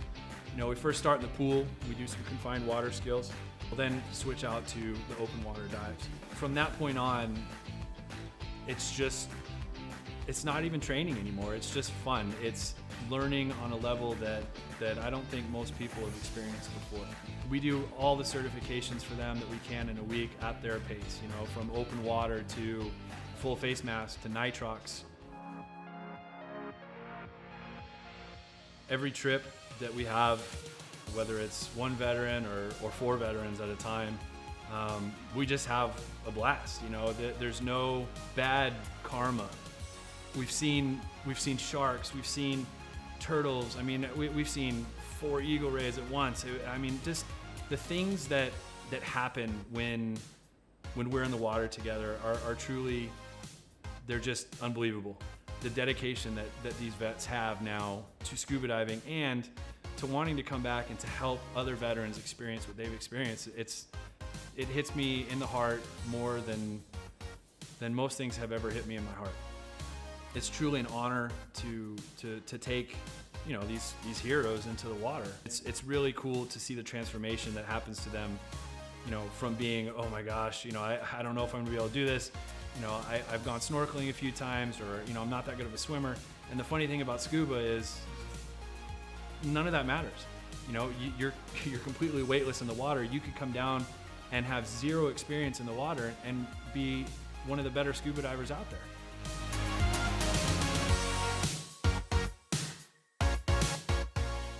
So as with all nonprofits, we rely solely on generous donors such as yourselves.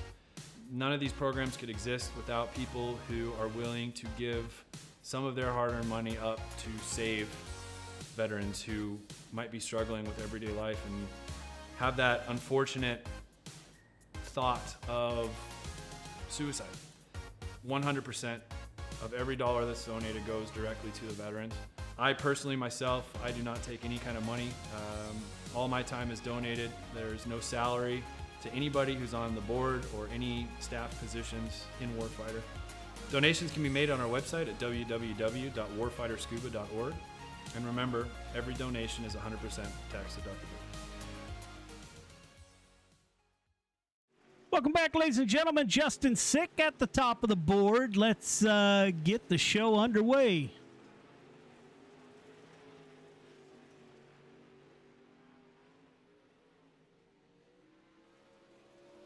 Hoping for a little better results than we had in the 358 Modifieds. Kind of had a lot of cautions. But welcome back to the Midwest Forklift LLC Pro Late Models at Williams Grove. We have advanced to qualifying. Let's see who is first out. Looks like we have 20 plus cars, so we will have some cars going home. We run 24 field features. Anthony Vitale Jr. will be the first car out of pit lane. Driver out of New York in the 21. Jace Badecker in the 7 car. Dean Reynolds in the 79 is back with us. Michael Vitale Jr. in the 213. Red and white paint scheme. Clay Christopherson in the 51. James Ingram in the 40 ride. Driver out of Georgia. Jake Roya in the 700 machine. Andrew Harley is with us. Donald Ingram in the 10 car with the autism awareness on board. Jesse Whittington coming out of pit lane. Paul Heward, top of the board, 2068 for Heward. Anthony Vitale Jr. best that. Now Kyle Hardy puts 19.98, first one under 20. Kyle Hardy at the top of the board. Dean Reynolds in P2, 2011 for the 79. Michael Vitale will match that 2011. That puts him in P3. Anthony Morano in P4 with a 2012. Up top of the board, Anthony Morano in that 32 machine, 19.97 for Morano. He'll push Hardy down to P2. Let's see what happens. Clay Christopherson, P5, 20.09 for Christopherson. Richard Swavely, driver out of Wyoming. He does a 20.09, good enough for 7th quick. Jesse Whittington in the 0.54 car, looks like. 0.94, my apologies. 20.06 on his first run. Top of the board, 5 car. Isaac Salas, driver out of North Dakota. He's freezing, but his driving is super hot tonight. Braden Carter in P4, 19.99 for the 0.5. Driver out of Virginia. Cale Smith times in, 5th quick, 19 or 20 even for Cale Smith. Michael Carter, 6th quick, 20.04 for Michael Carter. Justin Sick falls down to 14th, 20.12 for Sick. Caden Berry, 20.11 on his first lap, good enough for 13th quick. James Ingram in the 40 car, 24th quick, 20.63 for Ingram. Here comes Berry, second time lap. Will he improve? A little bit slower, 20.20 on his second lap. So Isaac Salas will take tonight's quick time.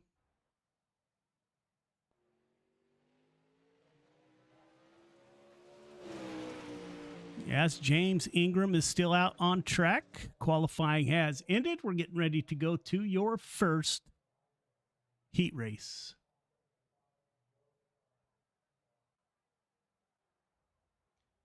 Isaac Salas and Braden Carter on the front row.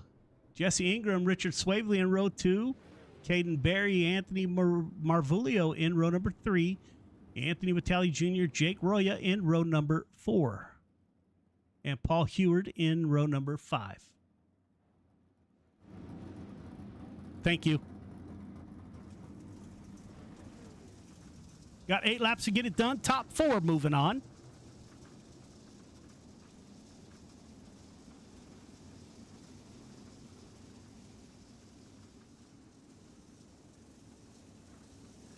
It's like the 5 and the 05. Isaac Salas and Braden Carter have been side by side all night. They will start on the front row here. Roxanne Jones still with us. Rhonda, Justin Sick didn't like his lap. Landon Smith is with us. Joey Gilkerson is back. Welcome back, sir.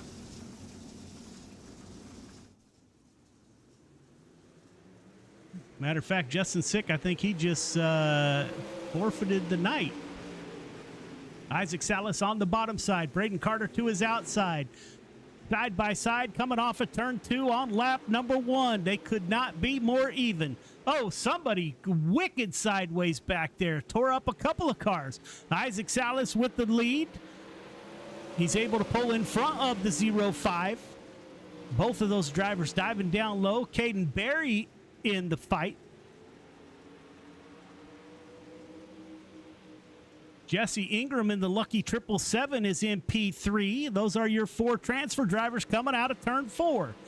First car on the outside looking in, that's Anthony Marvulio in the 238 ride with Paul Heward behind him. Up front, Isaac Salas getting it done. Crossover coming from the 0-5. Braden Carter trying to make it happen.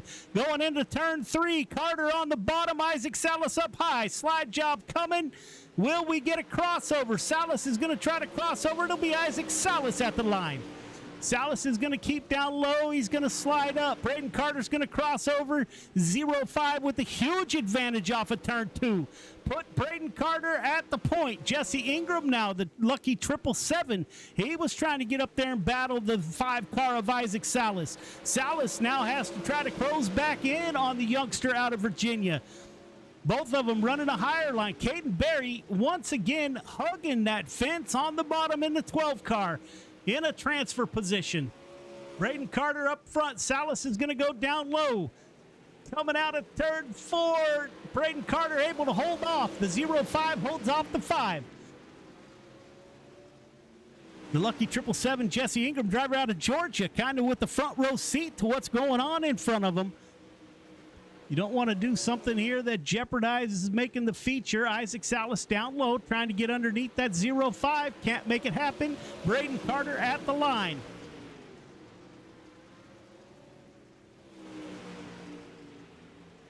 Battle at the front. Now they go nose to tail. We're coming to 1 to go. Braden Carter stays down low, running a slider line. He'll slide up, as does Isaac Salas. 1 to go.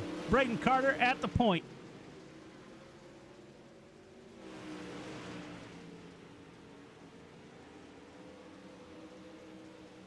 No one to challenge for that fourth and final transfer position coming off of turn 4. Braden Carter on the high side. It'll be the youngster out of Virginia with the win. Braden Carter, Isaac Salas, Jesse Ingram, and Caden Berry moving on.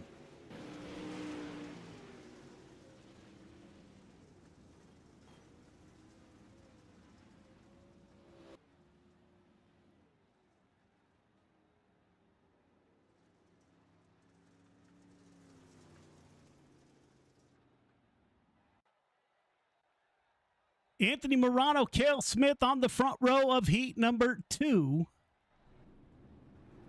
Jesse Whittington, Donald Ingram in row 2. Dean Reynolds, Jace Baddecker in row number 3. Billy Roberts, Nick Berry in row number 4. Joseph Grandy, if he is in the field. We haven't seen the 518 yet.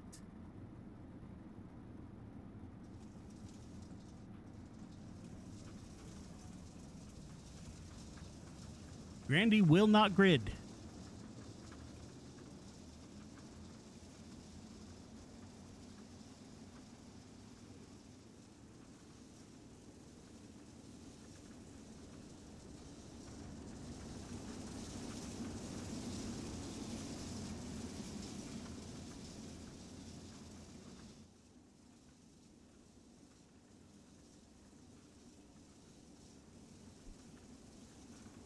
Anthony Morano with a good night so far in the 32.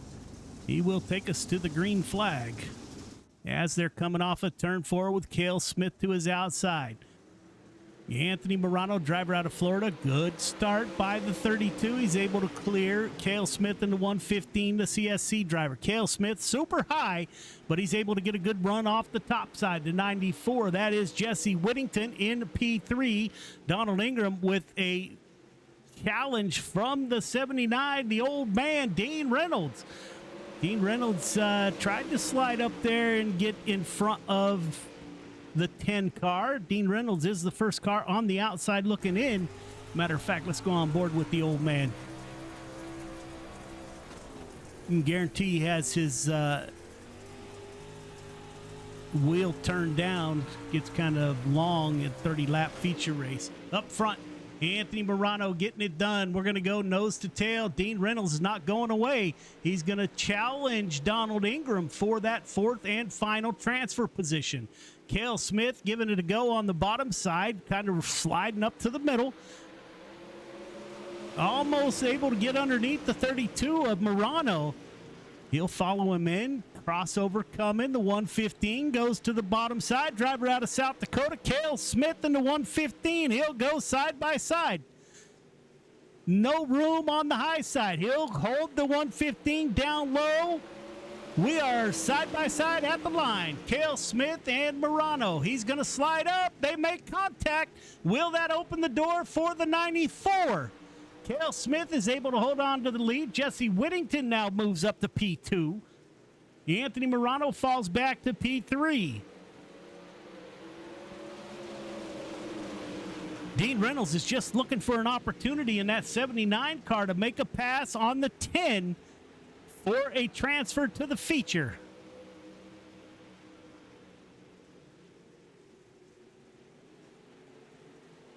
It's like the track is still in good shape. Plenty of grip out there. Entry to turn 1 is starting to slick off a little bit already in heat number 2.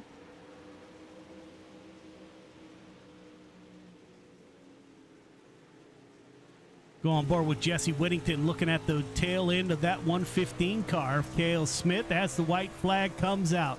Cale Smith comfortably in front. Now Dean Reynolds has to make something happen in the 79. He tried that time, tried to go to the bottom and couldn't quite make it stick.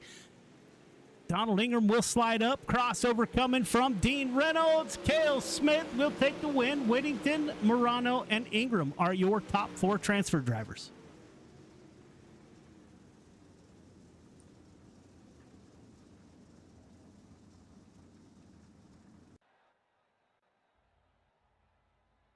Heat 3, Kyle Hardy on the pole. Michael Carter to his outside. Michael Vitale and Clay Christopherson in row 2. Justin Sick, Andrew Harley in row number 3. Derek P. and James Ingram in row number 4. Sam Bachman rounds out your field of 9 drivers.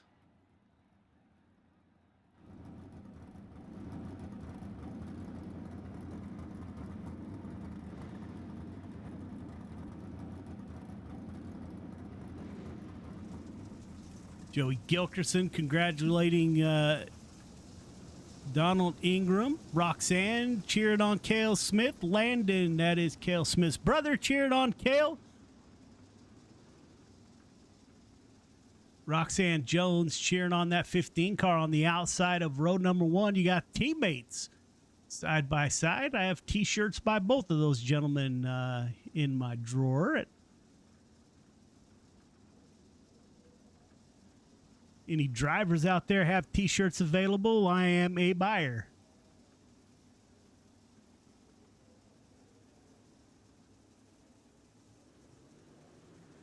Green flag is out. We're underway. Kyle Hardy will take the lead.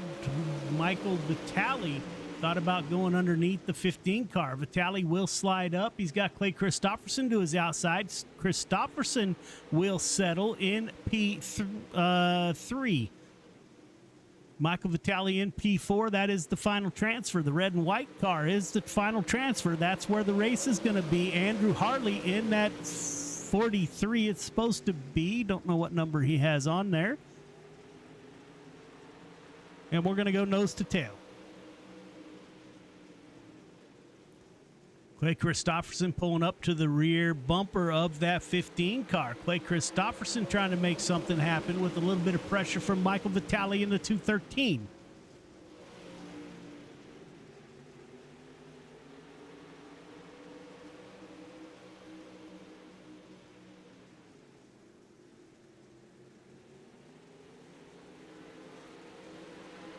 Kyle Hardy holding off his teammate Michael Carter. Both those gentlemen, late model drivers in real life. Clay Christopherson, Michael Vitale able to hold off Andrew Harley so far. Now Vitale goes up high. Will that work? He's able to hold off. He gets a good run off of 4. Don't know if Vitale found something right there, but going to the high side and cutting down, he's getting a good run off the top. On lap 5 of 8, Vitale may have found a lane that he likes. Now Derek P. is going to go with him on that high side. Or Sam Bachman, my apologies. Bachman up 3 positions. Don't expect any rough driving from your front two. Clay Christopherson, the first non-CSC driver.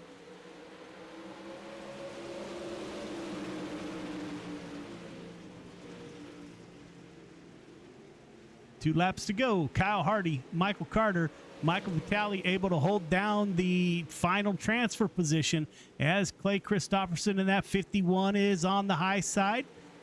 Might have saw that 213 in his rearview mirror and decided that's the place to be. Kyle Hardy and Michael Carter running the lower side on the last lap. 2 more corners to go. The 99 car of Kyle Hardy coming out of turn 4. Michael Carter goes up high. Hardy, Carter, Christopherson, Vitale, your top 4 transfer drivers.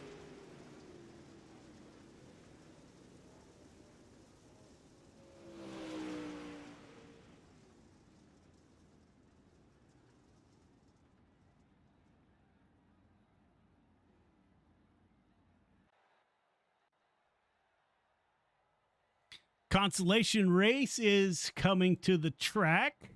Paul Heward, Dean Reynolds on the front row. Andrew Harley, Anthony Marfulio in row number 2. Billy Roberts, Sam Bachman in 3.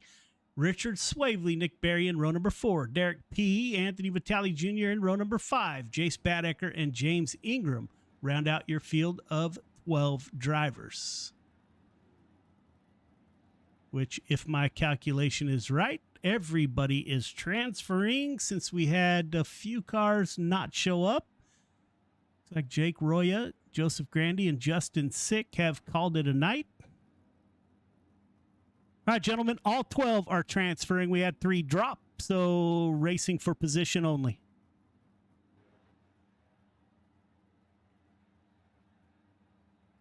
Paul Heward will roll off of the pole here with Dean Reynolds to his outside.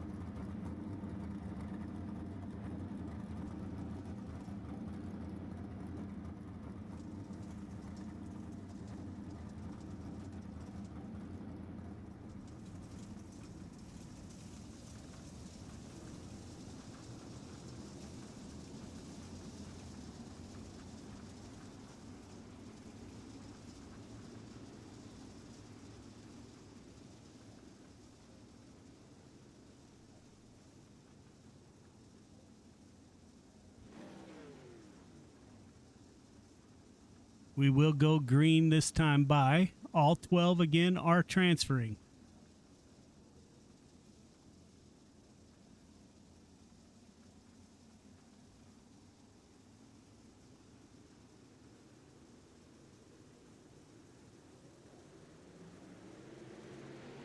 Green flag is out. We're underway. Paul Heward able to get in front of Dean Reynolds in that 79.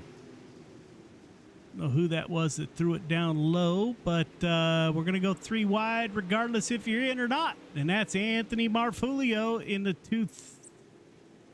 Sam Bachman. My apologies. Sam Bachman threaded the needle as Dean Reynolds is trying to challenge for the victory in the Consi.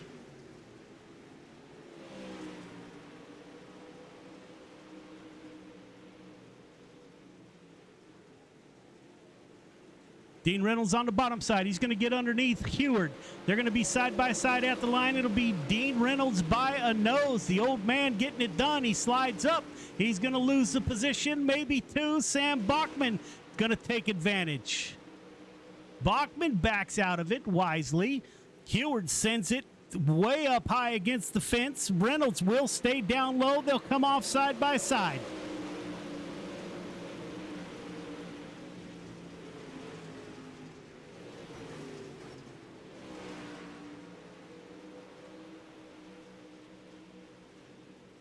Dean Reynolds on the bottom side, Paul Heward up high.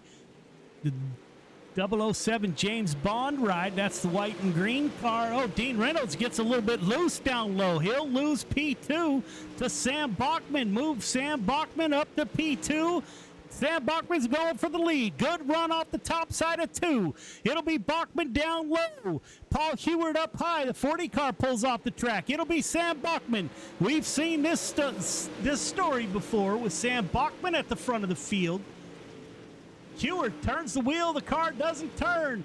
Marfulio will get by underneath the 031. Move Heward back to 4th.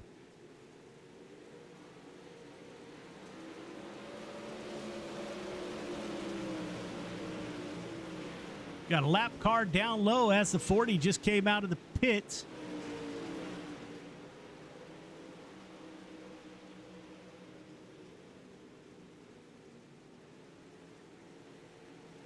Just notice this heat is, or this Consi is only set up for 10 laps, so we got 2 to go. Sam Bachman, Dean Reynolds at the front of the field. Anthony Marfulio with Paul Heward battling back on the high side. Heward with a good run, both those gentlemen from the East Coast. Billy Roberts in the 99 cars back there.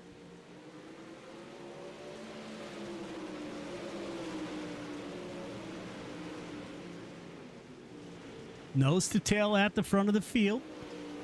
Like Heward is looking for a way around the 238 of Marfulio.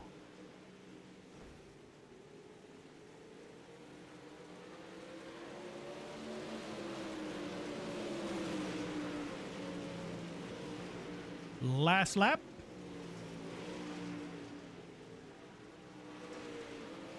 Will Dean Reynolds try to make a move here? Bachman, slider line, got a tire out on the track. It'll be Bachman for the win. Reynolds, Marfulio, Heward, and Billy Roberts, your top 5.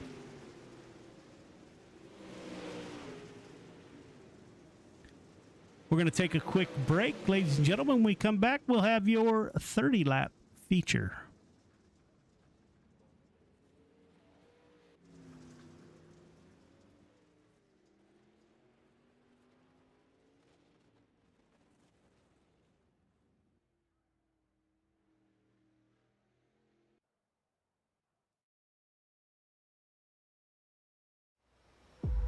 Birds flying high, you know how I feel. Sun in the sky, you know how I feel. Breeze drifting on by, you know how I feel. It's a new dawn. It's a new day, it's a new life.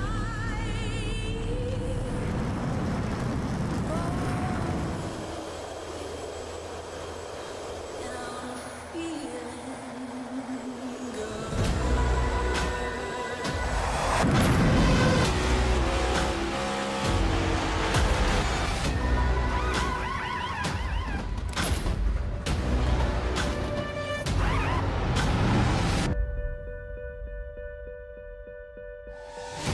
Fish in the sea, you know how I feel. River running free, you know how I feel. Blossom on the tree, you know how I feel.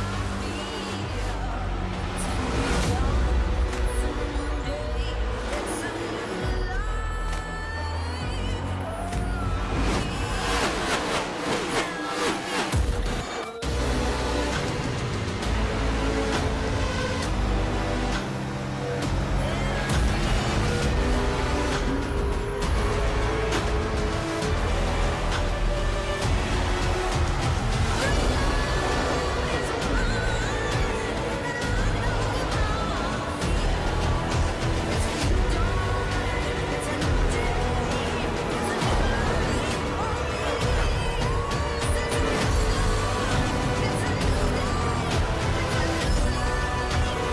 it's a new day, it's a new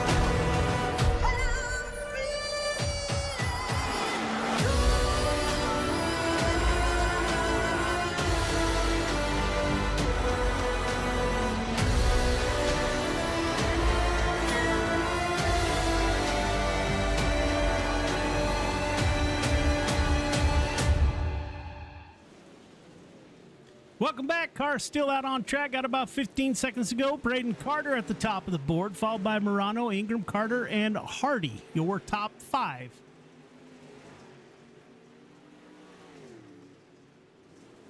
Don't forget, coming up next, 360 Sprint Cars, brought to you by Caden Berry Motorsports.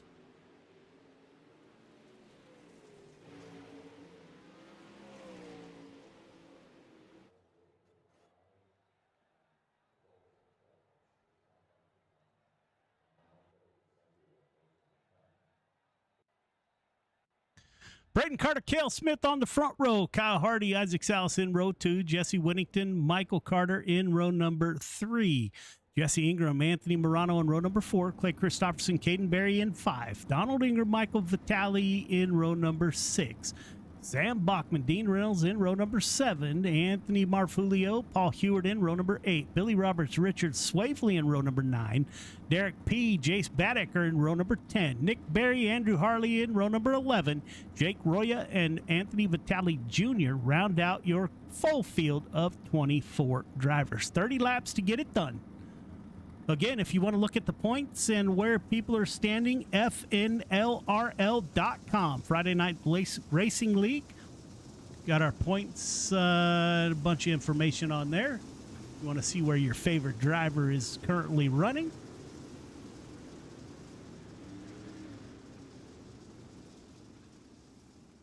Looks like we got 4 CSC drivers starting in the top 4. So this ought to be interesting.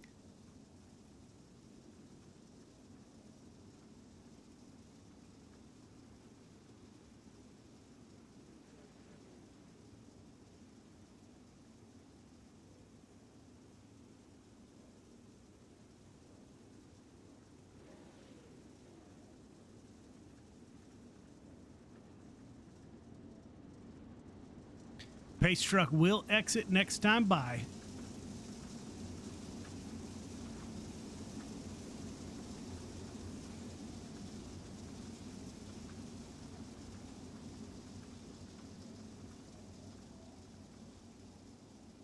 Roxanne, Joey, Landon, Rhonda, Randy, thank you all for staying with us. I know it gets kind of late out there on the East Coast. Not so much here in California. Pace truck has exited.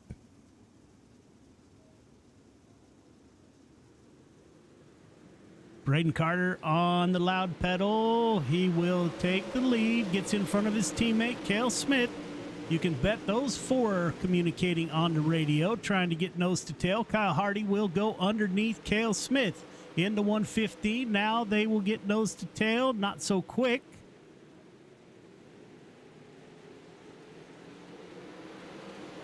Cale Smith able to hold off his teammate Kyle Hardy at the current moment.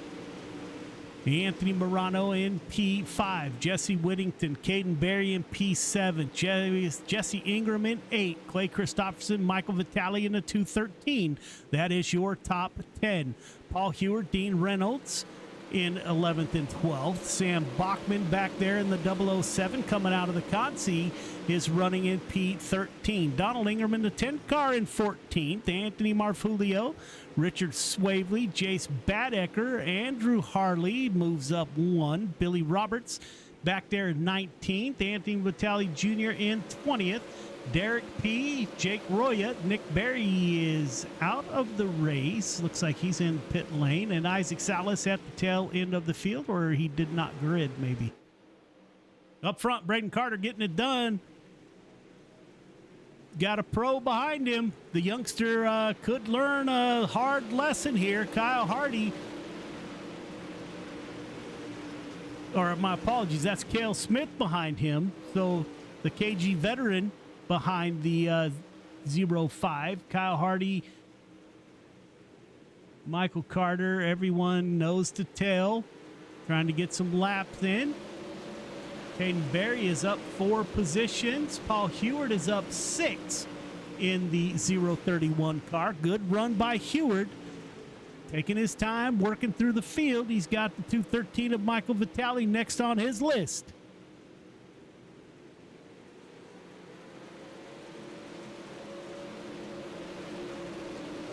As we get further back in the field, gets a little bit tighter. As you can see, the dust starting to rise.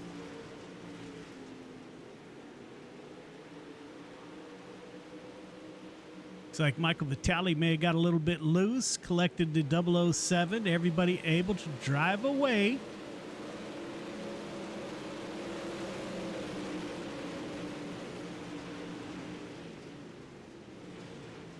I have not driven on the sim since the new Dust model came out, but if it's anything like Placerville, California, I tell you, that place is hard to see out of a car at Placerville when it dries out. Looks like the same can be said right here.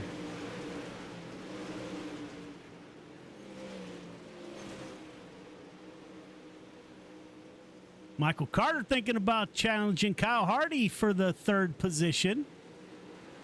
Caden Berry just quietly working the top side in the 12 car. He's up 5 positions. As is Andrew Harley in the 43 is up 5 positions. Those are your biggest movers of the race so far.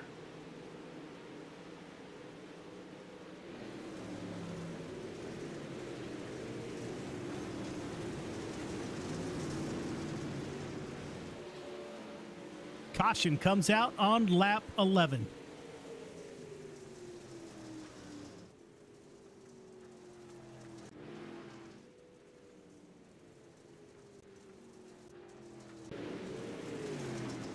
There is your caution right there. The 238 of Anthony Marfulio parks it up high in the fence.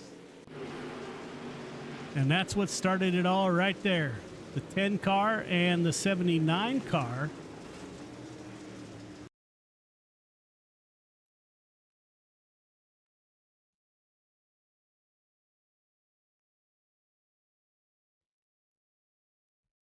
That's enough on race comps, please.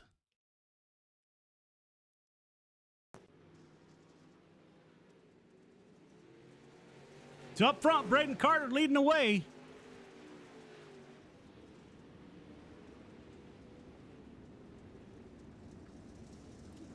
On lap, it'll be 12 when we go back green.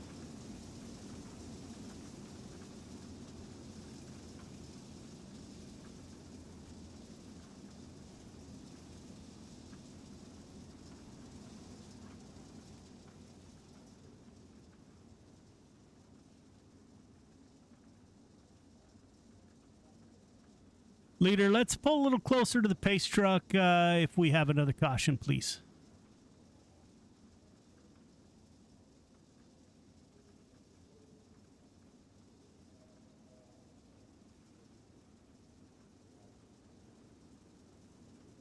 We will get the one to go this time by.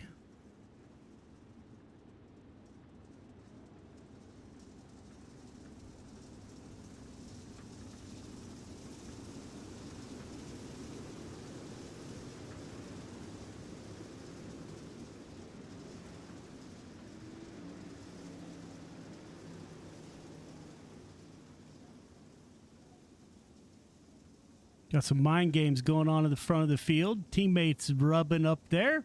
Kyle Hardy giving a little love tap to the 0-5 of Braden Carter, trying to rattle the youngster a little bit. Pace truck is off, leaving the field to the youngster. Braden Carter, driver out of Virginia. As you heard in his podium interview, he's going to run a limited schedule in a late model this year. Got in the car a little bit last year, and that was super cool to see. Oh, we got a pile up. See if we can find that pile up.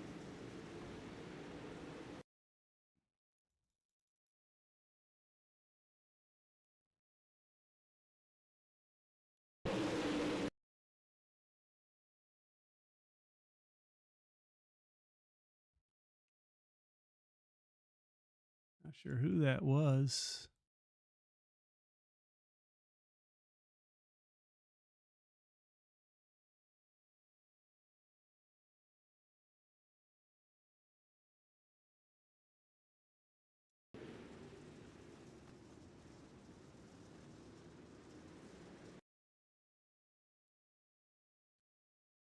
Braden Carter still at the front of the field. As they say, cautions breed cautions, and that's kind of where we're at.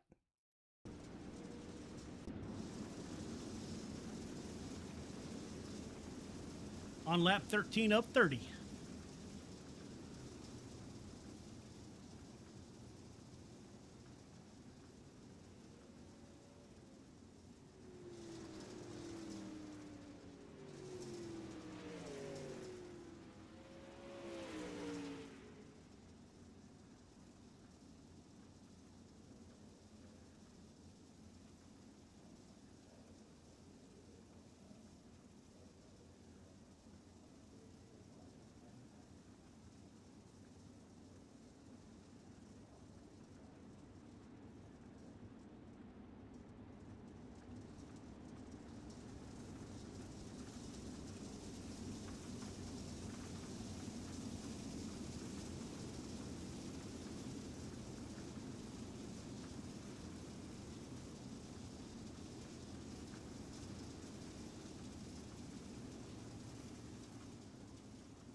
Pace truck should exit this time by.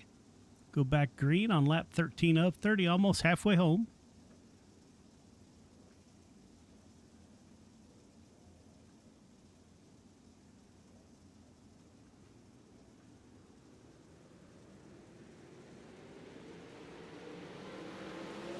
Kyle Hardy all over the rear end of that 05 car. Again, trying to rattle the youngster, but it's not going to work. 05 on the high side. Good run.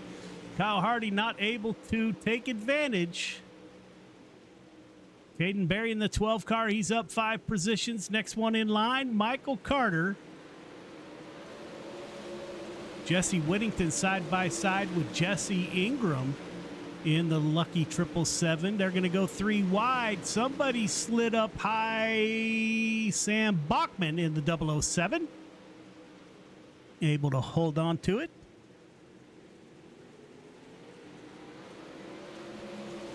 Caden Berry, the youngster out of New Hampshire, on the high side of the 15 car. Michael Carter. Berry's going to go down low. Try to get enough room. He has cleared the 15, put the 12 car up 6 positions from the start. Jace Badecker in the 7 car, he is up 7 positions. So he's coming back from deep in the field in that 7 car. I've seen this young man wheel a dwarf car out here in California, and he's something else to watch for sure. A little bit of contact in the corner there. Driver's able to drive away.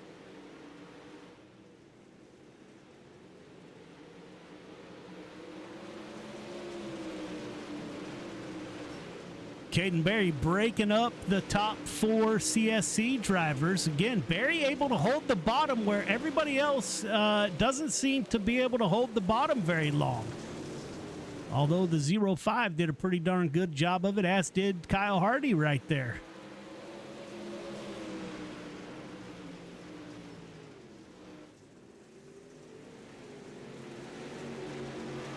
Battle for the lead. Kyle Hardy pulls up alongside the 05. Hardy on the bottom. Carter up high. Hardy coming off at turn 4. Will Braden have a good run on the high side? He does. Braden able to hold on to the lead. Kyle Hardy going to keep it down low. Cale Smith has to avoid the 99.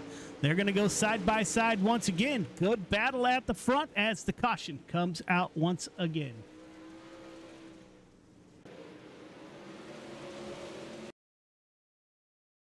The 031 gets into the fence up there, the Wonder Bread car.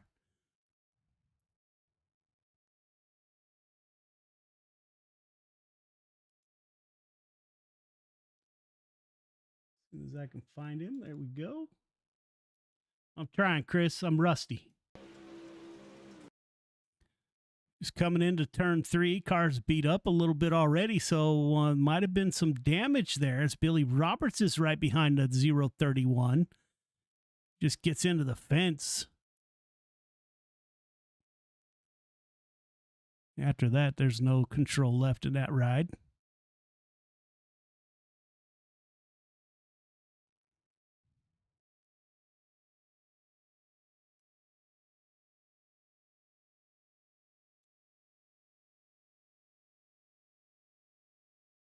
So we had a battle up front. Kyle Hardy making it interesting, not letting Braden Carter take it easy here.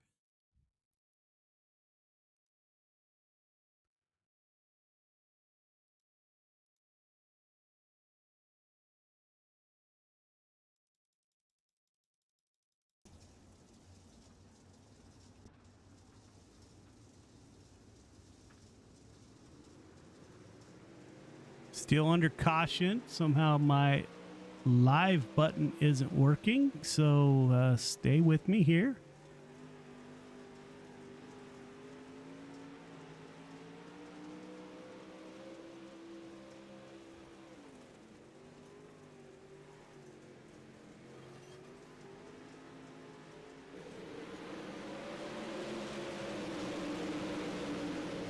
Braden Carter able to take a pretty sizable lead over the 99. Now the 12 car has moved to the high side and put himself on the bottom step of the podium currently. Cale Smith is going to go slider line, come off side by side with Caden Berry. Barry will pull up alongside Kyle Hardy. He wants that number 2 position. Coming up the high side of turn 2 as the caution comes out. It's like Paul Heward once again.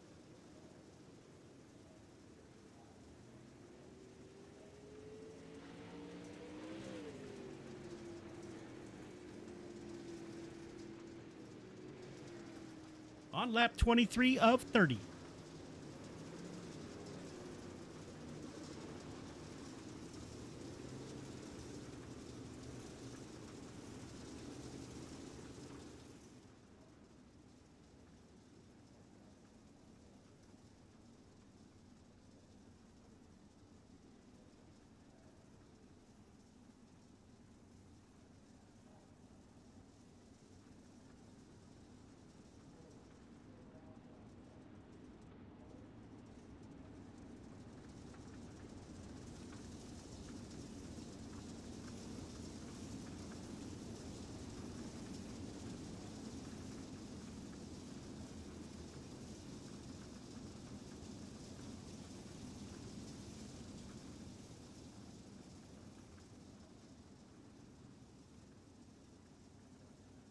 Don't forget, coming up next is your nightcap 360 sprint cars.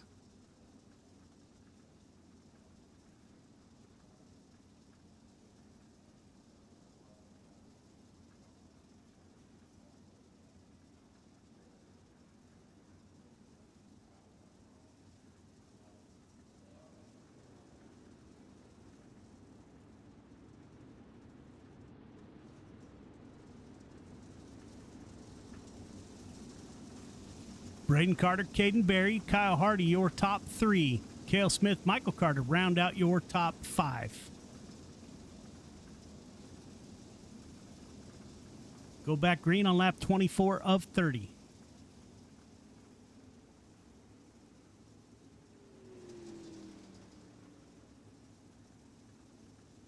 Coming up following this race, we'll have the Randy Carter Painting Victory Lane interviews with your top 3. They may be brief since the sprint cars were supposed to start now.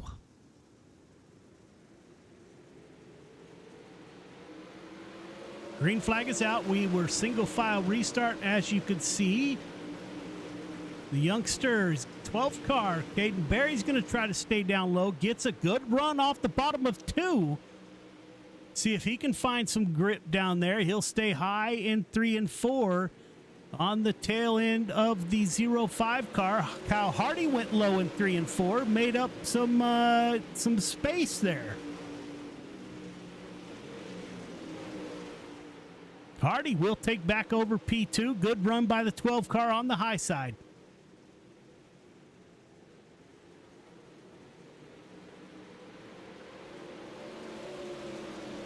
Braden Carter loves to see this in his mirror. Kyle Hardy battling it out with Caden Berry in the 12.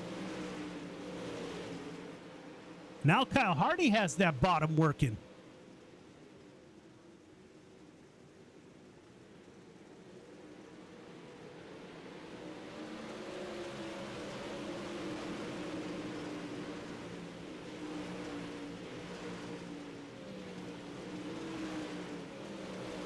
Michael Carter takes a peek underneath his teammate, Cale Smith.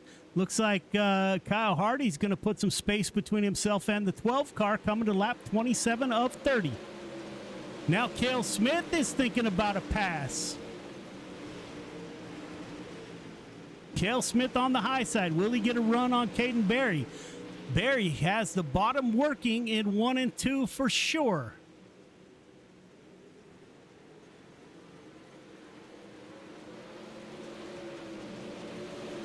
Let's go on board with Kyle Hardy for a lap or so as he rolls the bottom here at Williams Grove. You'll see Braden Carter go by on the high side. Missed that corner.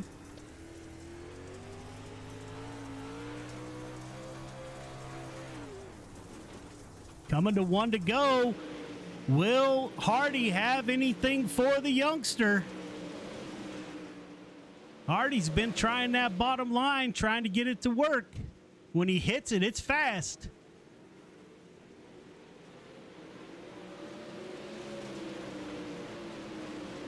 One lap to go. This is your battle. Can Kyle Hardy get up 2 more corners to settle it? Braden Carter for the bottom runs a slider line. Kyle Hardy's going to keep the 99 down low. It'll be Carter coming off the high side. Braden Carter for the win. Top 3 start finish line, please. Top 3 start finish line.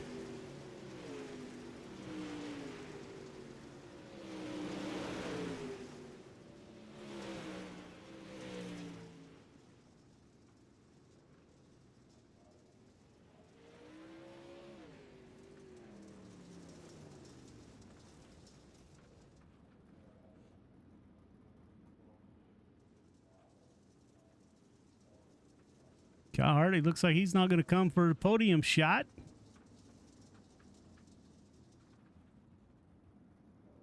So I guess we'll have a 2-car podium shot.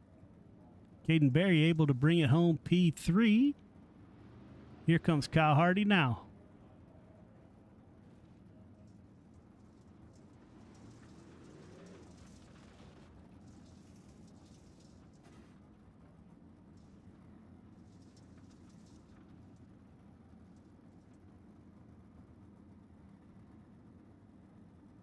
I can make that work. Don't forget to go up for your interviews. Get a word with your top 3 at the Randy Carter victory lane.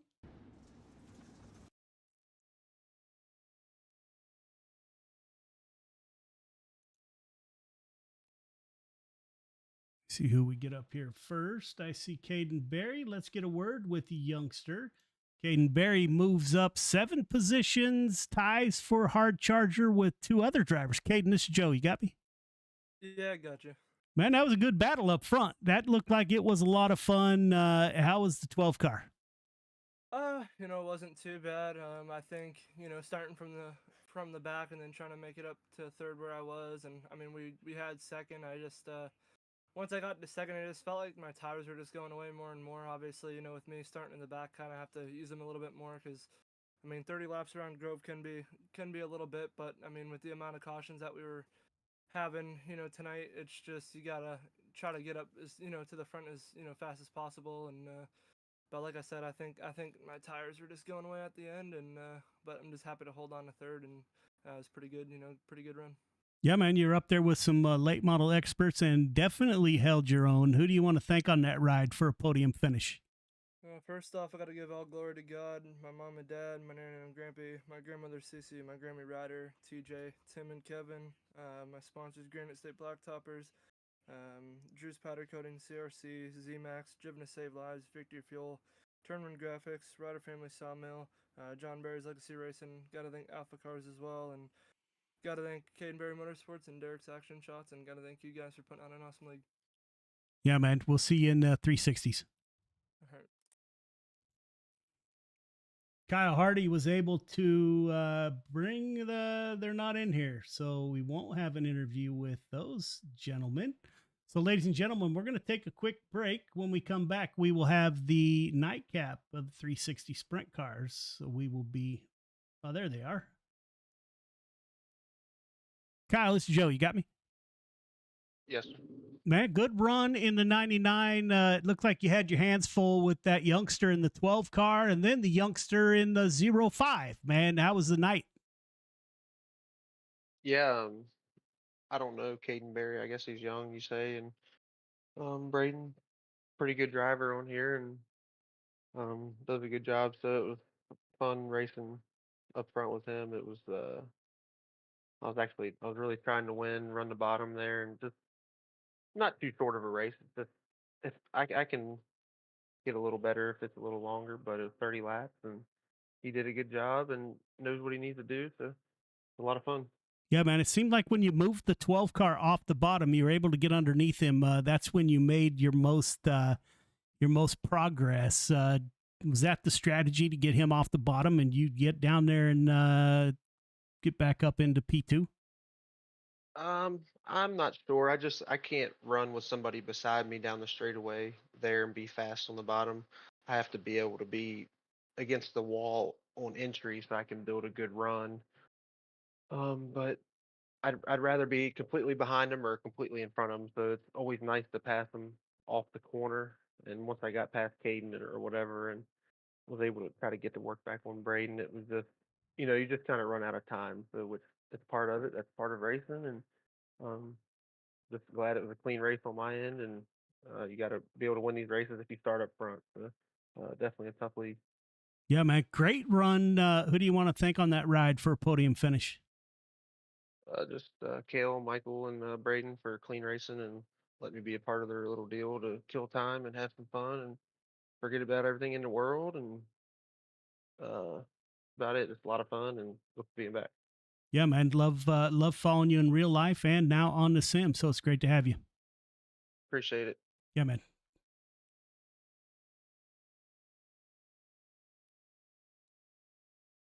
Braden Carter holds off his teammate in the 0-5 to park the 0-5 in Randy Carter painting victory lane. Braden, this is Joe. You got me? Yeah, I got you, man. What's going on? That was fun to watch, man. Your teammate didn't cut you much slack. Caden Berry was super strong. Man, the league has definitely improved, but how was the 0-5? Yeah, it was good, man. I know if I just stay consistent, I'd be fast. Kept running my line. I knew the top. I'd be great there. I moved down a few times. Had a little slider 3 and 4 working. I feel like anywhere I put my car, I would have been fast. So I mean, I really wasn't worried. I mean, me and Hardy, we've been practicing a little bit this week. He's really good on that bottom. That was really what I was afraid of the most. I was just waiting for that 99 to pull up to my door and just, I don't know, come out of 4 and pull away from me. Because I mean, we ran a lot of races together here, and usually about as soon as the track wears late in, he's usually pulling up to me, and we're having a battle for the lead. Yeah, he was rattling your cage a little bit under caution, giving you a little door tap there and hit you in the rear end, trying to get you off your game. But man, you were cool as a cucumber and held your own, man. Who do you want to thank on that ride for another victory in the Pro Late Models? Yeah, man. I'm really happy for our team more than the win, man. It's great to see us all up front like that. It really just shows how good our team can be. My dad for a good finish, Kill for a good finish, who are all up there. Started 1, 2, 3, 4. Big shout out to those guys. Got me to where I am at today. Midwest Forklift LLC, Len Smith, Randy Carter painting my granddad. Twisted Designs for the wrap. Kyle Hardy Racing. Eternal Racing, and you, Joe, Friday Night Lights, Dirt Track Bank, Shaggy for the amazing races, man. Love this. All right, man. We're going to see you in the sprint cars. Yeah, I'm going to give a shot at it. All right, good luck. Thanks, man. There you go, ladies and gentlemen. There are the Pro Late Models. We're going to take a quick break. When we come back, we'll have your nightcap, the 360 sprint cars, right here at Williams Grove. We'll be back.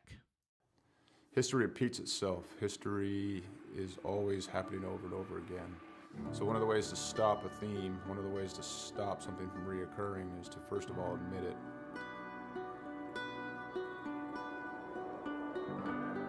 It didn't take long for us to quickly realize that there was power behind Mission 22, power behind its brand, power behind its message, and power behind its people that represented it. All right, my friends, day 19 of 22, the 22-day push-up challenge. Day 19 means 418 men and women have possibly committed suicide in the last 19 days. I went and looked up my ship, the USS Rushmore. More people who have killed themselves by now than ever served on our ship at one time in just 19 days. 19, 20, 21. One more. Y'all ready for the last one? Mission 22 has become a decentralized nationwide effort to show love, to raise money, to be available for other warriors, to be able to be a point of contact, to let the warriors know, but also for warriors to let other warriors know that there is a community. You're not alone. This isn't happening in silence. You're not forgotten. We brought 4 veterans from all different parts of the United States and brought them together to hike through the state of Oregon. May God bless you on your journey. Thank you for serving our country and for being willing to go on this walk. I'm praying you feel peace and strength with each mile. On this hike, some folks found God, some folks remained sober, some folks lost a significant amount of weight to be able to participate And not so much just a healing walk for us as warriors, but for us to contribute to other people's healing. You know, this hike, we raised $12,000 for endobiogeny. Some of the folks on this hike, you know, they're going to be volunteers for this treatment. And I couldn't be more pleased and more proud, because it was difficult. We had a lot of struggles. Not everything on this hike went pretty, you know, but we put some skin in the game. At the end of the day, we were able to raise money, and we'll be able to use that money so guys can get the treatment that they need. The War at Home Monument is an example of our social impact, of our awareness, of our permanent fixture to do the work that we can't always do, to always remind us of what we've lost and what we will lose if we don't reconcile it. What we've done is taken 20 different veterans with their families' permission and used them as a silhouette to cut out of a 3,000-pound plate of steel.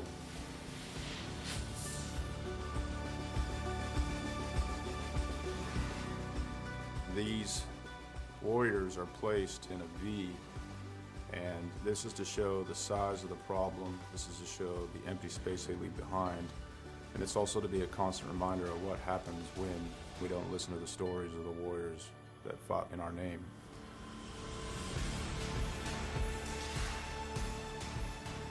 Because it's not okay. It's not okay that everyone didn't know about veteran suicide. It's not okay that these things were a secret or left unsaid, or that it was shameful. It's not okay that it's shameful to suffer alone and suffer in silence, because if you ask for help, that you're no longer a warrior, that you're weak. Yeah. So I come back and I thought everybody else changed. So I pushed my family away. And it took a long time to really realize it, because I didn't want to look internally. You know, I got my Class A CDL and hit the road. I was on the road for about 8 years trucking. And this makes me think about how insignificant all of the major things going on are. I mean, what, 1 million years ago, that blew up. And, you know, over time became this. Whether it's hiking mountains or building monuments, it takes a community to heal a warrior. Warriors didn't get damaged and didn't become separated from the sunlight of the spirit on their own. It happened in the name of this nation. We can change the way we think about war, how we think about warriors, how we think about ourselves, and what we think we're going to do in the American community. We can do it now. We can do it here. And there's going to be another generation of warriors coming. We can set the tone to create a culture that grabs them up and loves them and smothers them in resources, in opportunity, right now.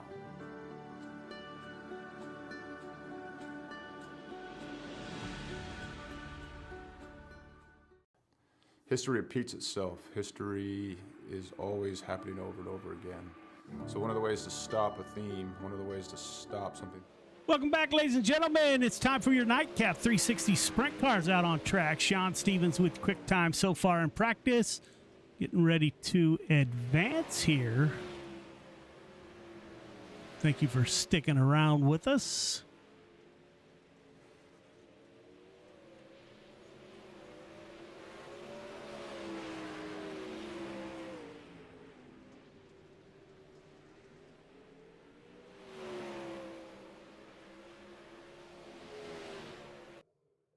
Caden Berry Motorsports 360 Sprint Cars about to take to the track for qualifying.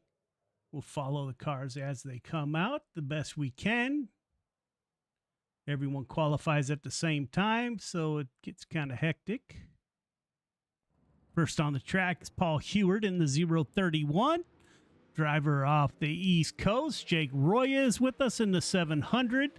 Cale Smith in the 115 is with us. Driver out of South Dakota. Dean Reynolds in the 79 is with us. Michael Vitale in the 213. Andrew Harley in the 43 is out on track. Jesse Whittington in the 094 out on track. Nick Berry in the 85 car giving it a go. Joseph Grandy in the 518 is with us. Can't miss that car.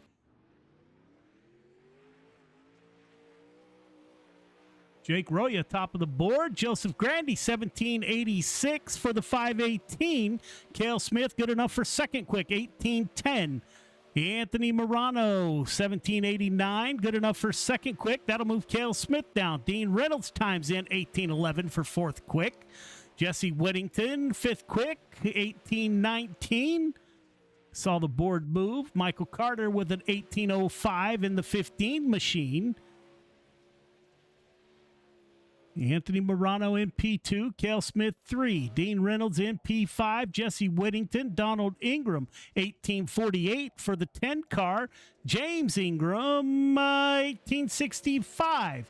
Jesse Whittington moves up to P6. Richard Swavely 1833 on his first lap, driver out of Wyoming.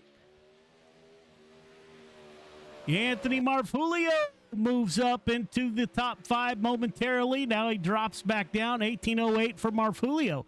Braden Carter, the youngster out of Virginia, 1783 for the 05. Good enough for quick time so far. Kyle Hardy out on track. Caden Berry out on track. Caden Berry, second quick, 1784 for the 12 car. Kyle Hardy times in ninth quick, 1812. Still Sean Stevens to go. Times in 10th quick, 1815 for the 26 car. Our friend from Down Under is with us once again tonight. Tough customer anytime he is in a sprint car. Caden Berry, second quick, 1784. One tick slower. Sean Stevens, top of the board, 1782 for the 26. So that'll do it. Stevens, Carter, Berry, Grandy, Morano, your top 5.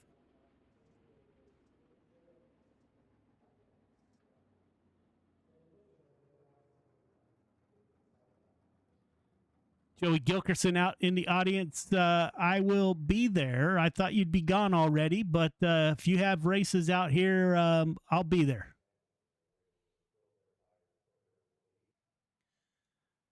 Heat 1 is on the grid. Sean Stevens with your quick time. Joseph Grandy on the front row. Cale Smith, Dean Reynolds in row 2. Jake Roya, Michael Vitale in row number 3. James Ingram rounds out your field of 7 drivers. We will not have a consi. Everyone will make the feature tonight in the sprint car division. Sean Stevens with Joseph Grandy to his outside. Grandy is no slouch in a sprint car, so this will be interesting. The 26 is usually pretty stout. We're waiting on Cale Smith to grid.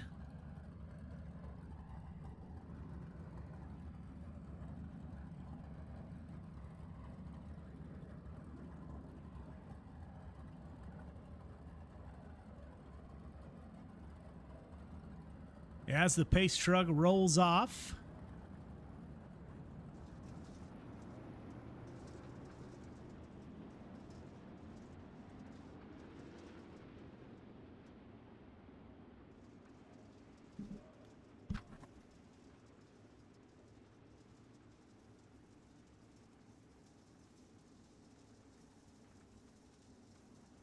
Sean Stevens will take us to the green flag.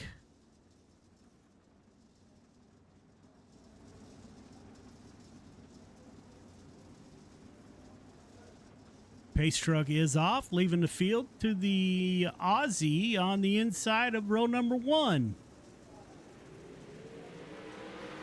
It will be Sean Stevens at the line. I tell you, when the 26 car gets out front, he is a hard customer to pass. Joseph Grandy in P2, Cale Smith P3, Dean Reynolds in the 79 car is P4 with Michael Vitale in the 213.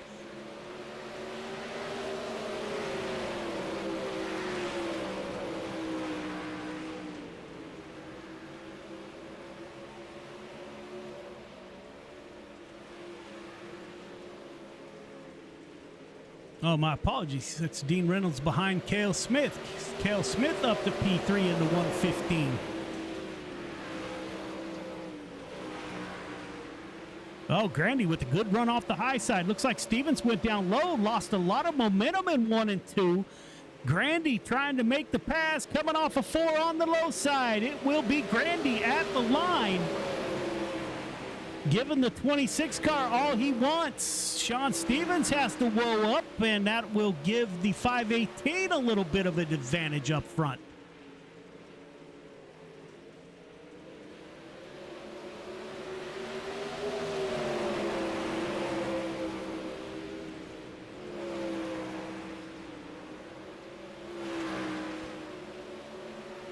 Joseph Grandy, Sean Stevens, Cale Smith, Dean Reynolds, your top 4. Michael Vitale, James Ingram still in the race. James Roya did not make the grid.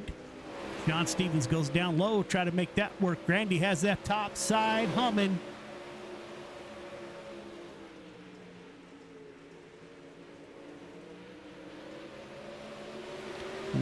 Who to go?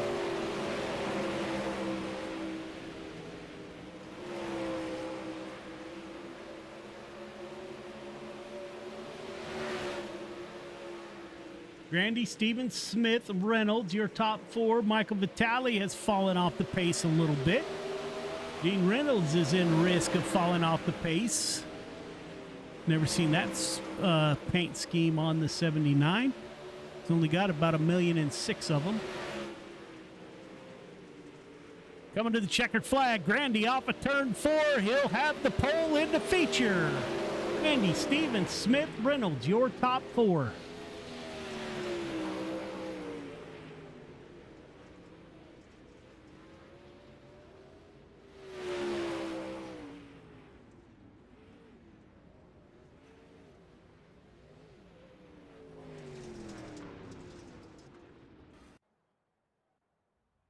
Braden Carter, Anthony Morano on the front row. Michael Carter, Jesse Whittington in row 2. Andrew Harley, Richard Swavely in row number 3. Nick Berry rounds out your field of 7 drivers.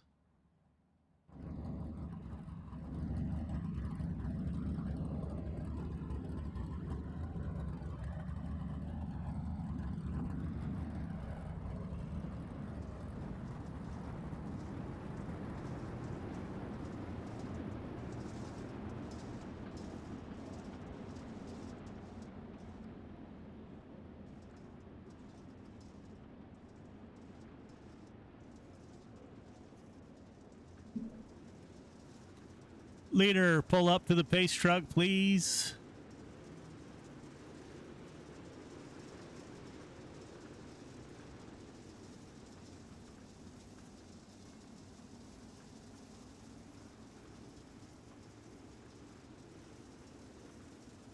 It'll be Braden Carter with his dad on his rear tail tank. Braden Carter coming off of turn 4, gets the advantage over Morano. Morano's going to go down low. Braden Carter's going to keep it up high. Michael Carter's up high, looking for an advantage off the high side. Looks like Morano got a great run off the bottom of 2.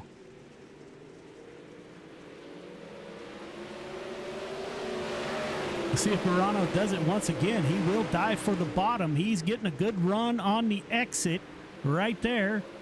Not this time. Braden Carter able to hold him off. Morano, Carter, Michael Carter's in P3. Jesse Whittington in P4. Richard Swavely in the Wyoming car. He moves up to P6.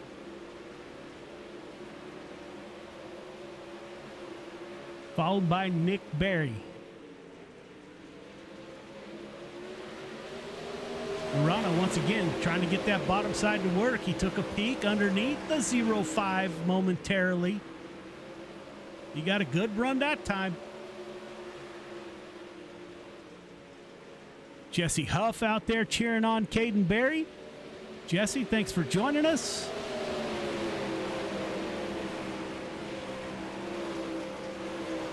Morano has that bottom side working. He took the lead there momentarily at the middle of... Yikes. I thought that was a bad slider coming. Morano able to stay off the 0.5 on lap 6 of 8. He will go to the bottom. Now Braden Carter starting to move down a little bit to pinch off the run that the 32 is getting. Michael Carter with the front row seat to everything that's going on.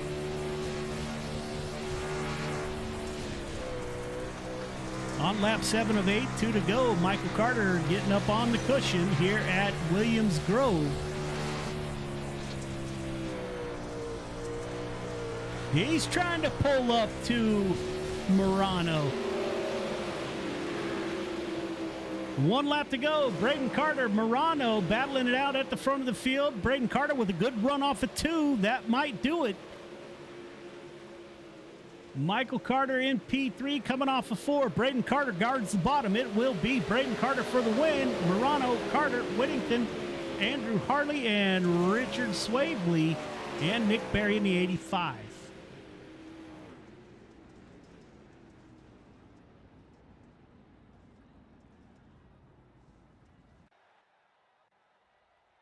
Heat 3 is on the grid. Caden Berry, Kyle Hardy on the front row. Anthony Marfulio, Derek P. in row number 2. Paul Heward, Donald Ingram in 3. Jesse Ingram rounds out the 7-car field. Big shout out to all of our sponsors that help us here at Friday Night Lights. Dirt Track Bank has been with us for a few years. Can't thank them enough for making all of this possible. They have a real racing schedule, so that they take the time to sponsor us is absolutely amazing. I'd like to thank Jay Burdick at the Dirt Track Bank. We also have Gears Unlimited and Michael Vitale Motorsports that sponsor the 358 division. Midwest Forklifts LLC, Randy Carter Painting sponsor our Pro Late Model divisions, and Caden Berry Motorsports sponsors the 360 Sprint Cars. Like to thank all of our sponsors. Without you, none of this would be possible, so greatly appreciated.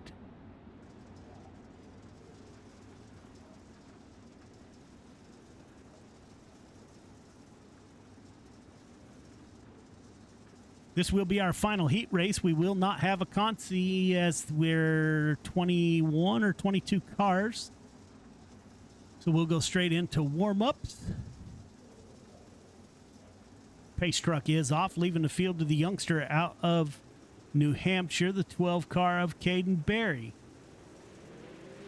Kyle Hardy to his outside. We saw those two battle it out in the Pro Late models. Caden Berry dives for the bottom, trying to make that work, and he will. Opens up a sizable lead over Kyle Hardy. Anthony Marfulio in the 238, getting a little bit loose down low. Derek P. makes the pass in the 41. Derek P. from Placerville, California originally, lives in Idaho, Utah, maybe. Paul Heward in the 031 on the East Coast. Donald Ingram and Jesse Ingram, the Ingram brothers, battling it out. Both those drivers from Georgia.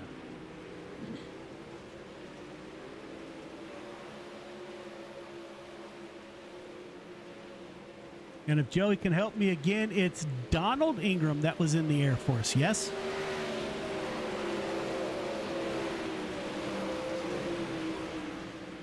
Caden Berry at the front of the field, leading the way. Kyle Hardy in P2. Derek P. has moved up to P3.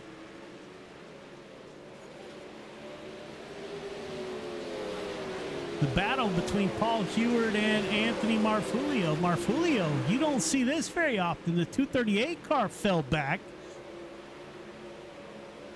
Not used to seeing that, and indeed is Donald Ingram in that 10 car who served in the United States Air Force. Sir, thank you for your service as always.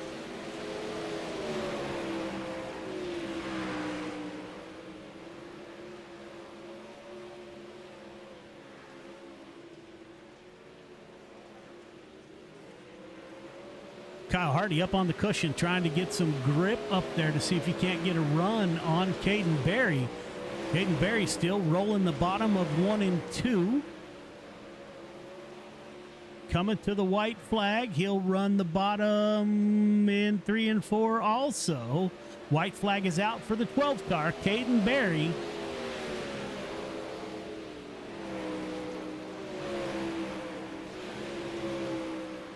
Youngster out of New Hampshire getting it done. Caden Berry Motorsports number 12 coming off of turn 4.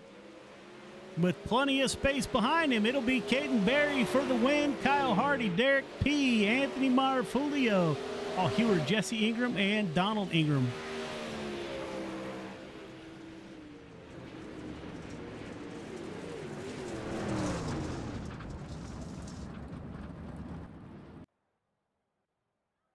Ladies and gentlemen, we got 3 minutes of warm-up. We'll be right back.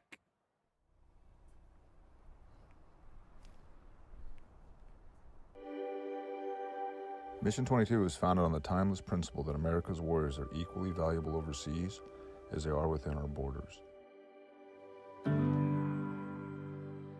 We are unwaveringly committed to the journey back home and understand the barriers our heroes face when making the often arduous and taken for granted transition home.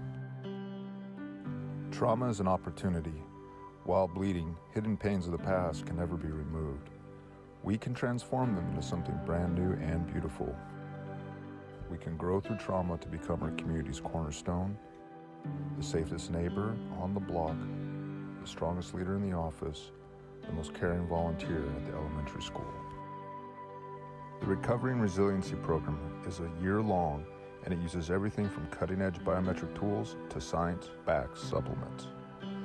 This is a catalyst to take the deep scars suffered for our nation's sake and turn them into opportunities to direct our God-given purpose and energies as protectors toward a refreshed and meaningful life.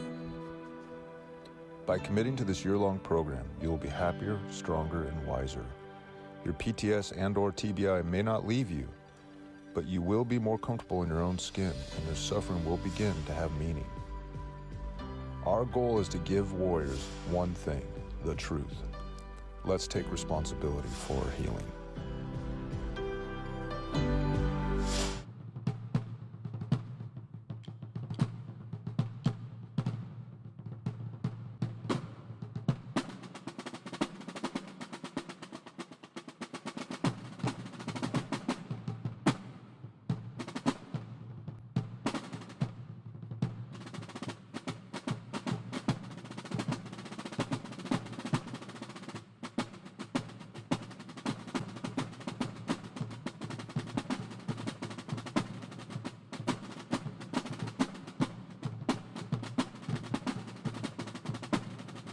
When people hear a Till Valhalla project, the first thing they might think of is our shirts.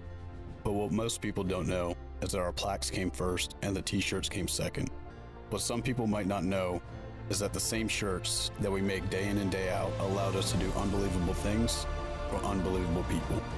Whether it's donating our proceeds to reduce veteran suicide or gifting handcrafted memorial plaques to the families of fallen heroes, these t-shirts simply stand for honor and freedom.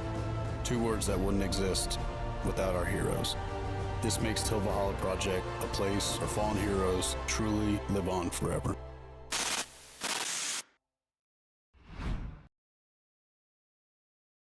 Welcome back, ladies and gentlemen. 30 lap feature to round out 2024. We won't be back till after the new year.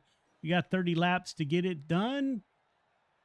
Pull up the grid and get the show underway. Rhonda's still out there. Joseph Grandy, Mike Braden Carter on the front row. Caden Berry, Sean Stevens in row 2. Anthony Morano, Kyle Hardy in row number 3.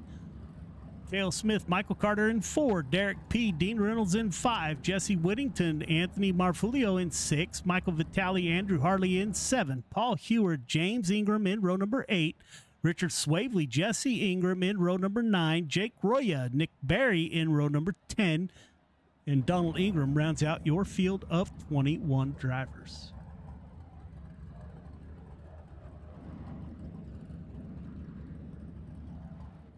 This ought to be a good race. We got Joseph Grandy on the pole with Braden Carter to his outside, then Caden Berry and Sean Stevens, and it just keeps going throughout the whole field. I'd like to thank everybody, as always, for tuning in. Yes, we're getting ready to close out the night with 30 laps of 360 sprint cars right here at Williams Grove.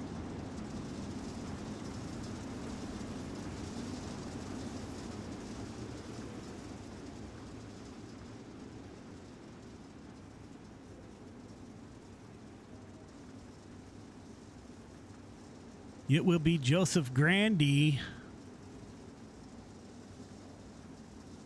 that takes us to the green flag. Again, drivers laying way back off the pace truck, which not acceptable here. Leader, pull up to the pace truck, please, a little bit.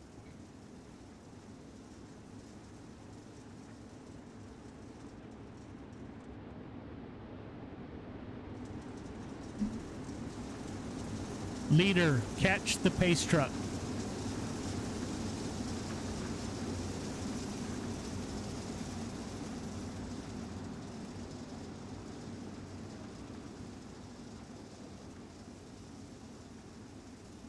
It'll be Joseph Grandy that takes us to the green flag.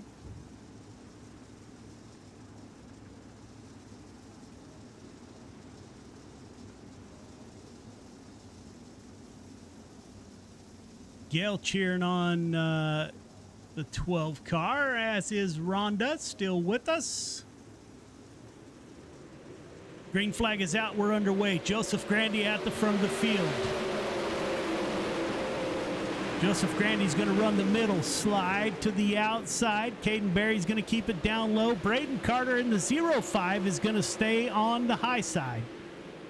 Sean Stevens is going to run the middle.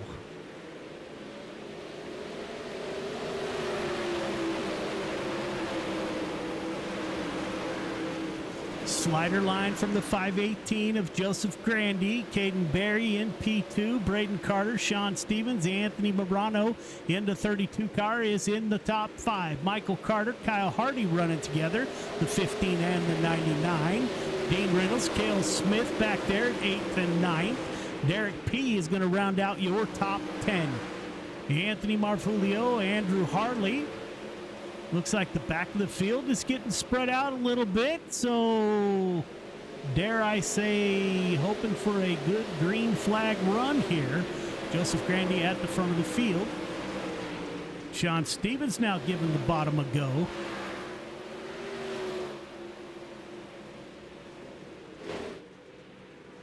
As Joseph Grandy comes off of turn 4, Caden Berry takes a peek on the inside, pulls up to the tail tank.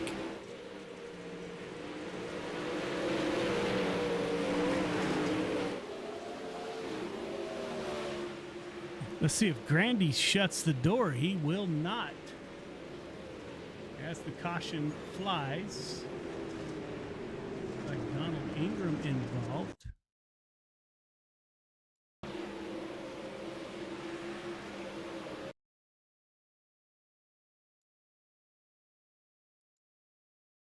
That's the 10 car. Brothers running together. It looks like somebody's getting loose up front. That might be Michael Vitale. Let's see what happens here.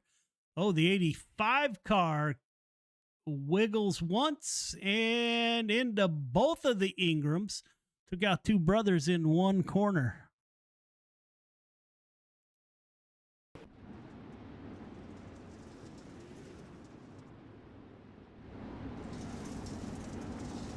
Jessica Huff is joining us, cheering on that 12 car.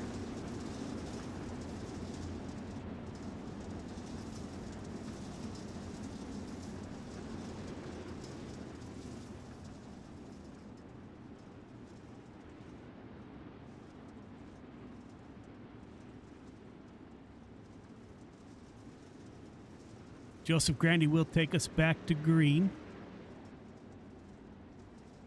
We will go one more time around.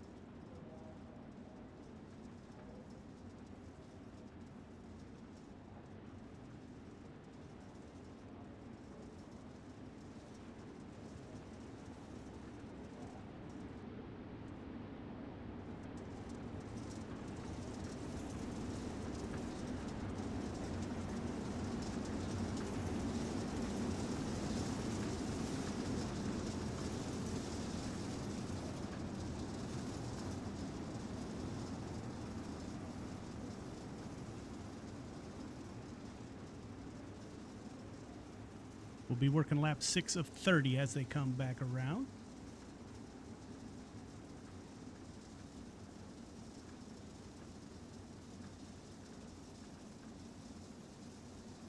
Pace truck is off, leaving the field to Joseph Grandy. All restarts in the sprint cars are single file.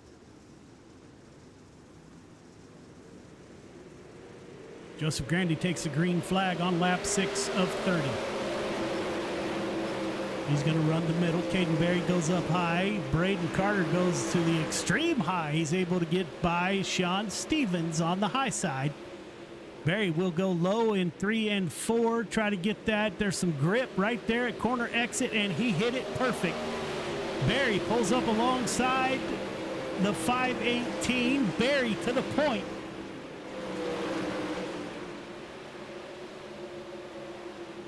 Joseph Grandy going to fight back. Caden Barry has it really working on the bottom side of 3 and 4. Braden Carter in P3, Sean Stevens 4, Anthony Morano in the top 5. Now Morano's getting that bottom to work with Michael Carter trying to work on the high side.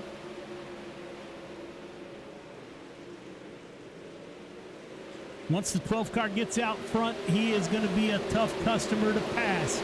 Michael Carter trying to move up. Dean Reynolds in the 79 back there. On the high side with Michael Carter, Kyle Hardy is on the bottom. Lost a lot of momentum off the turn 2. Derek P in the 41 and P9. Anthony Marfulio in the 238 is running. Cale Smith is trying the bottom. Andrew Harley is with us in that 43 machine. He's on the outside of the 115. Can Cale Smith hold him off? Yeah, not much room there. Somebody got super loose.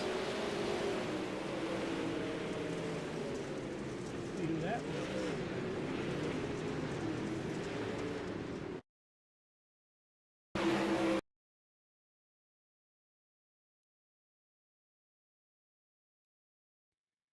Looks like it was the 41 car of Derek P as he's going into 3 and 4.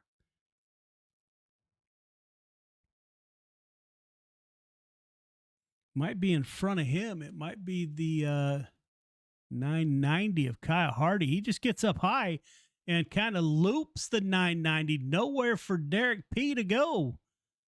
Right into the back of the 990 for caution flag number 2. Collects Marfulio in the mayhem.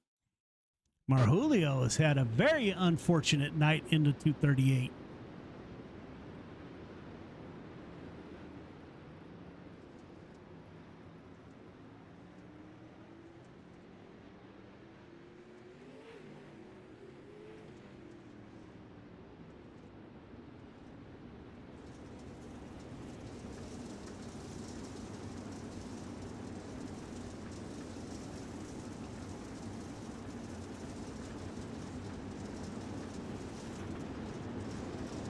Laps are winding down. This will bring the field back together. Caden Barry will take us to the green flag.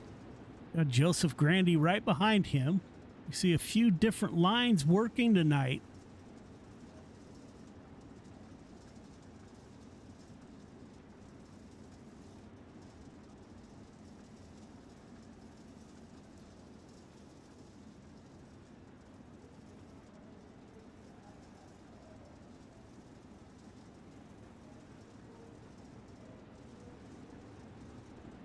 Should get the one to go this time by. Come back to green on lap 12 of 30.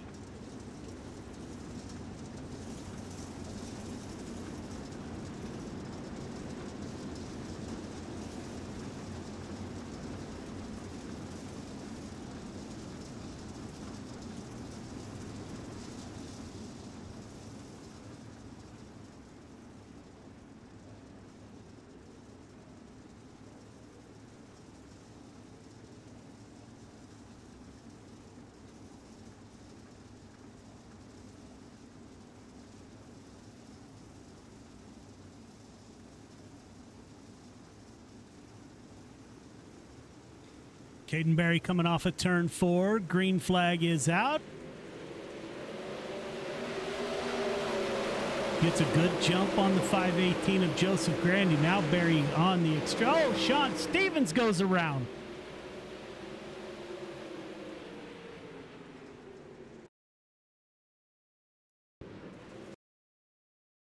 Let's see what happened to Sean Stevens here. The 26 car takes the green flag.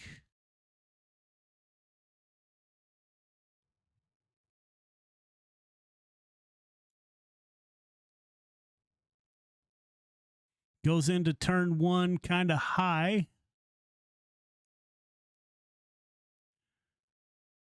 Just closes in on the 0-5 super quick.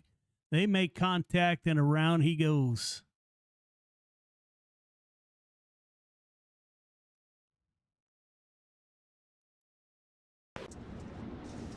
Caden Berry still at the front of the field, lap 13 or 14 when we go back green.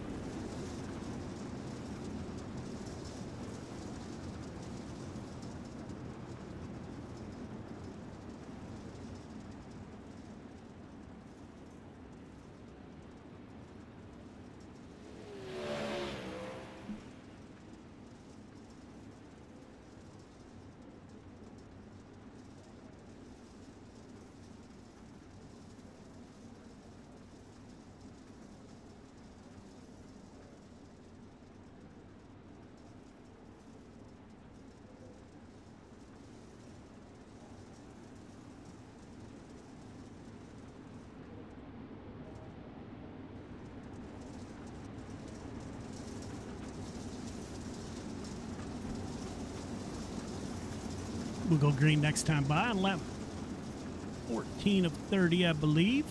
Closing in on halfway here.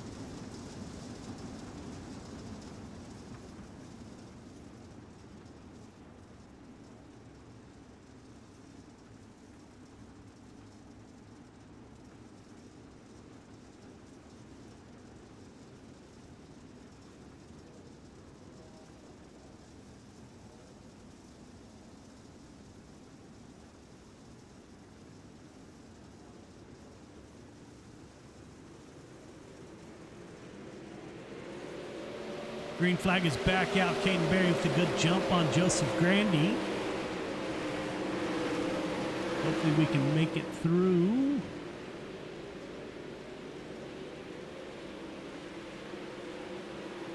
Looks like Dean Reynolds slowed down there. Oh, Cale Smith closes in on Dean Reynolds. Looks like Dean Reynolds is going to fall to the back. Caden Berry up front, starting to put a gap between himself and Joseph Grandy. Braden Carter battling it out. Morano wants that position. He wants on the podium.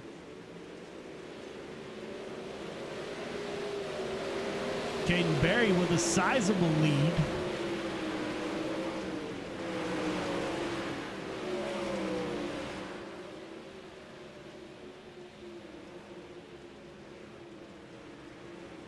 Coming off a 4 on the bottom side, making it work. Follow the leader behind him. Joseph Grandy and Morano have both moved down low. Morano will give the bottom a try in 1 and 2 and can't make it work. Braden Carter gets by on the high side.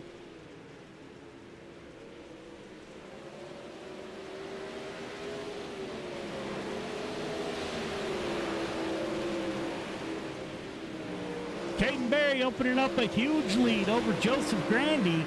Braden Carter's on the final step of the podium with Anthony Morano wants that position. Let's go on board with the Ant-Man and see what it looks like from the seat as Joseph Grandy now has his hands full with the youngster out of Virginia, Braden Carter.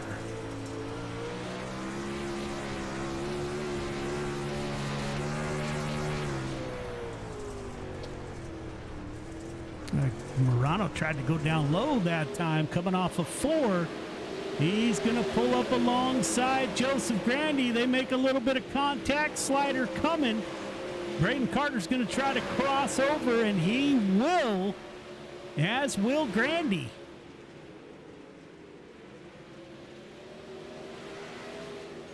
Oh, into the fence goes Morano.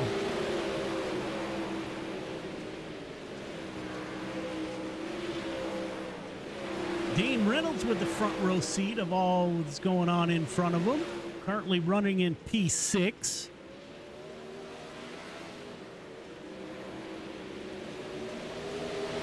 You're not missing much up front. The youngster out of New Hampshire is checked out on the field. Caden Berry, almost a straightaway, half straightaway lead over Braden Carter.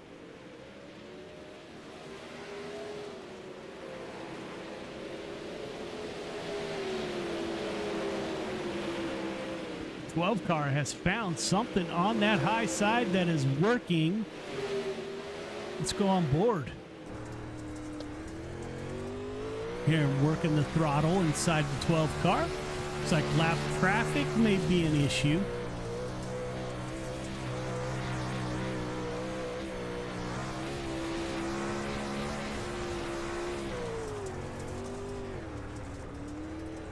Hear him almost all the way off the throttle and just rolling the bottom, getting that car to work, and just increases his lead every lap. Braden Carter now moves up.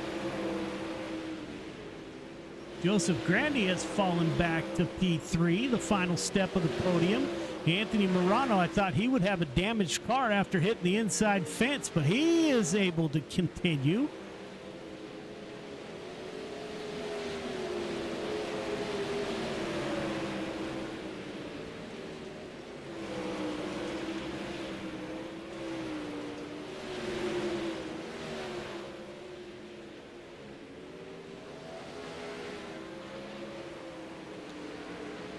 Braden Carter coming off a little bit high. You get into that fence on the exit of 4, once it builds up, that can cause a lot of issues. Morano being challenged now by Dean Reynolds.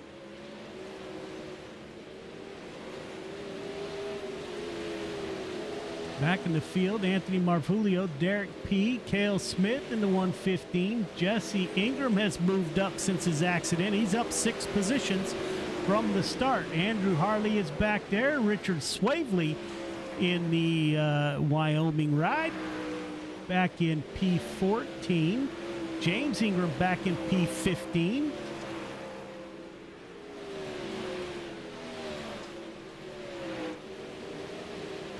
Caden Berry may have some traffic to contend with. 2 to go.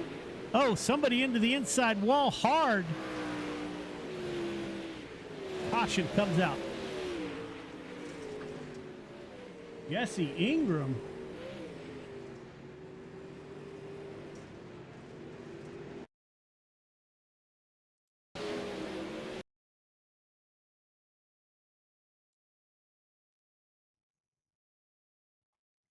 Looks like the 777 was a little bit loose. Oh, it makes contact with Derek P. That upsets that 777. Couldn't gather it back together. It was on from there.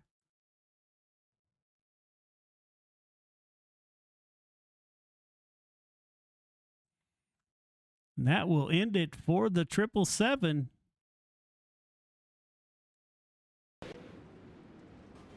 That'll bring the field back to Caden Berry. He's got 2 laps to get it done. Braden Carter back to his rear tail tank. No one has had anything for the kid all night.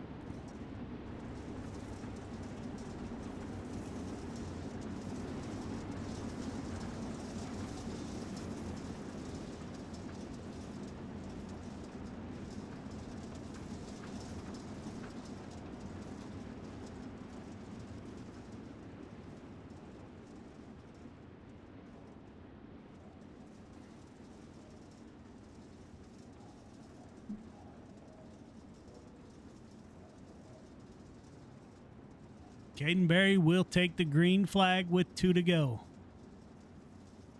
We will go one more time around.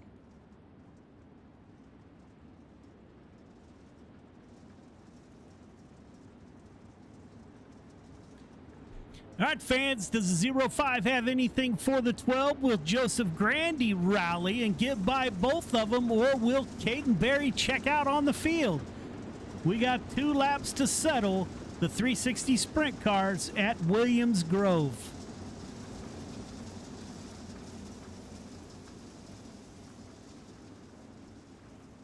Will the old man Dean Reynolds be able to get up there and get a podium spot?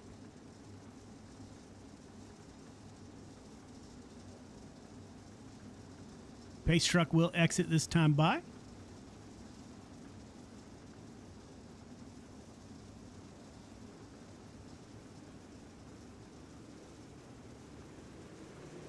Green flag is out. We are back underway.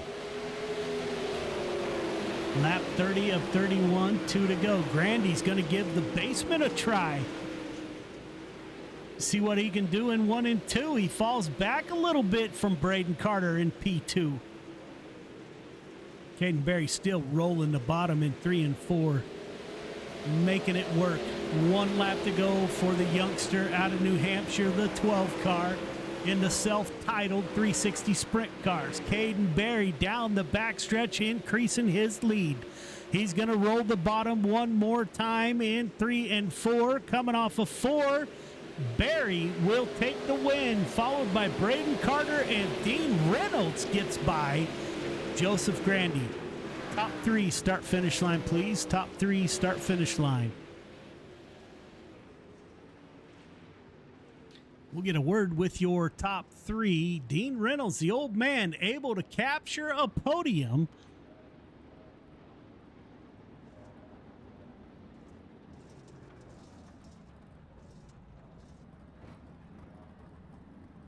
Sounds like Braden Carter may have ran out of fuel.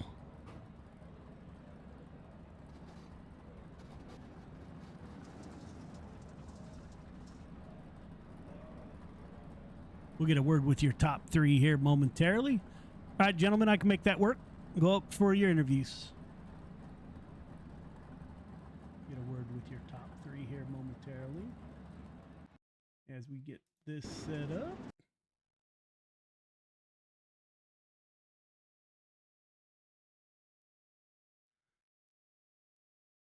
There's Braden Carter, Caden Berry.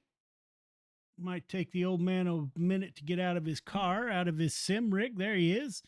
Dean Reynolds somehow brings the 79 home. He moves up 7. Let me check. Nope, not quite hard charger. Moves up 7, captures the podium. Dean, this is Joe. You got me? I got you, Joe. How you doing, my friend? I'm good, man. Not as good as you. Are you tired? Well, I finally got some good luck because that 358 race, my car was a ping pong bouncing off everybody and just didn't have fun there. And I came back okay in the late model race. I felt good there. But yeah, this was a lot of fun. I like Williams Grove. It's one of my favorite tracks. I was looking forward to, all 3 of them. The 358 especially because I came in here thinking I might have a shot at winning. But, glad that an FTM teammate won. But I tell you, that was a lot of fun right here. I got going on the top and, I was in the same Discord as Miranda and I said, you know what? I'm just going to stay on the top and let her eat. And that's what I did. And, I don't think I had anything for Caden, but I don't know if I had something for Braden maybe if we had a couple extra laps, but I sure would find out. Yeah, man, I was surprised. I hate to say it, but I was surprised. I've never seen that rap before. Kind of a throwback, kind of digging that a little bit. Well, this was done by Ross Carenta, and he actually did it this past week. And this is a 1998 Jack Haldenshield throwback. And he also did a 1997 Jeff Swindell throwback, which was the 7TW, the maroon car with the yellow flames. And he did that for me. And as you know, Ross Carenta with Velocity Race Designs, he's awesome. He does some great raps and good supporter coast to coast. And, he nailed this one. Yeah, he's done a couple for me, man. So, great run by you, my friend, as we take next week off for the holidays. Not a bad way to end before we take a week off. Who do you want to thank on that ride for a podium finish? Well, I wish I could race enough to try to see if I can get in that dash, but I don't think I can. But having fun, Joe. So got to thank you, first of all, for doing these races. And, I know we've been tough on you while you were over in England, and the last thing you wanted to do was listen to us bitch. But it's going good. There's not a lot of yellows. Williams Grove is one of the toughest tracks, and if you can remember, we used to have marathons here, but we got done in less than 3 hours. So thank you for putting together a good league. Thank you with the admin people and the review committee. I think it's really working, Joe. I think we're making some strides. I really do. And hopefully we keep it going. So first off, you guys at Full Throttle Motorsports, great team. I mean, you can, they're more of a modified guys. They like run the modified. Some like run the late models. And, Clay and Anthony will join me usually in the sprint cars and have some fun. But just a lot of fun guys to hang out with. And, we're competitive guys and we're Saturday night racers too. We don't get on. We don't practice. We don't run officials. We run a few leagues here and there, and we just like to have fun. And, got to thank Mission 22. I got some wraps, as you know, Joe, and Mission 22 on it. And, thank all the veterans. And, if there's veterans out there that's still having a tough time, get some help with all these great programs that are out there. And, Mission 22, I've heard a lot of good things about that. And want to thank them. And, we want to wish everyone a very Merry Christmas, and if you're another religion or national holiday, happy holidays. Wish you all the best. Wish everyone a happy New Year, since we're not going to be racing in between. And I haven't been able to talk to you in a long time. This is fun. Yeah, I enjoyed it, man. I wish you and yours a very Merry Christmas and a Happy New Year, and we'll see you in 25. You know what's funny, Joe? I almost wasn't going to be here because I forgot to tell you. I almost came out to Irwindale. Really? I'm a track chaser, and I actually had a plan. I was going to fly out Thursday night and then fly back Monday morning, and I was going to go to Irwindale because, as you know, this is the final Saturday night for the track. But I had a few things hit and some finances hit, and I had to pull the plug on it. So, but if I was going to do that, I definitely was going to let you know that I was out there. Yeah, you have to, man. And you have to go to Placerville. My favorite track to drive on. It's absolutely a spectacular venue. So, yeah, man, I hope you can make that happen. Yeah, Placerville. And then the fairgrounds is opening back up. What's the big half mile there? In Southern California? What's that? In Southern California or Northern? Calistoga. Okay. Calistoga is opening back up next year, so I really got to get to that track too. I'm an old fairgrounds covered grandstand guy, and well, so you got to go to Placerville Chico definitely. then too, bro. Oh, I got to hit them all. I mean, when you're going to come out to Chico is California, something else. First of all, I got to put my foot in the Pacific because the furthest west I've ever been was Knoxville, Iowa.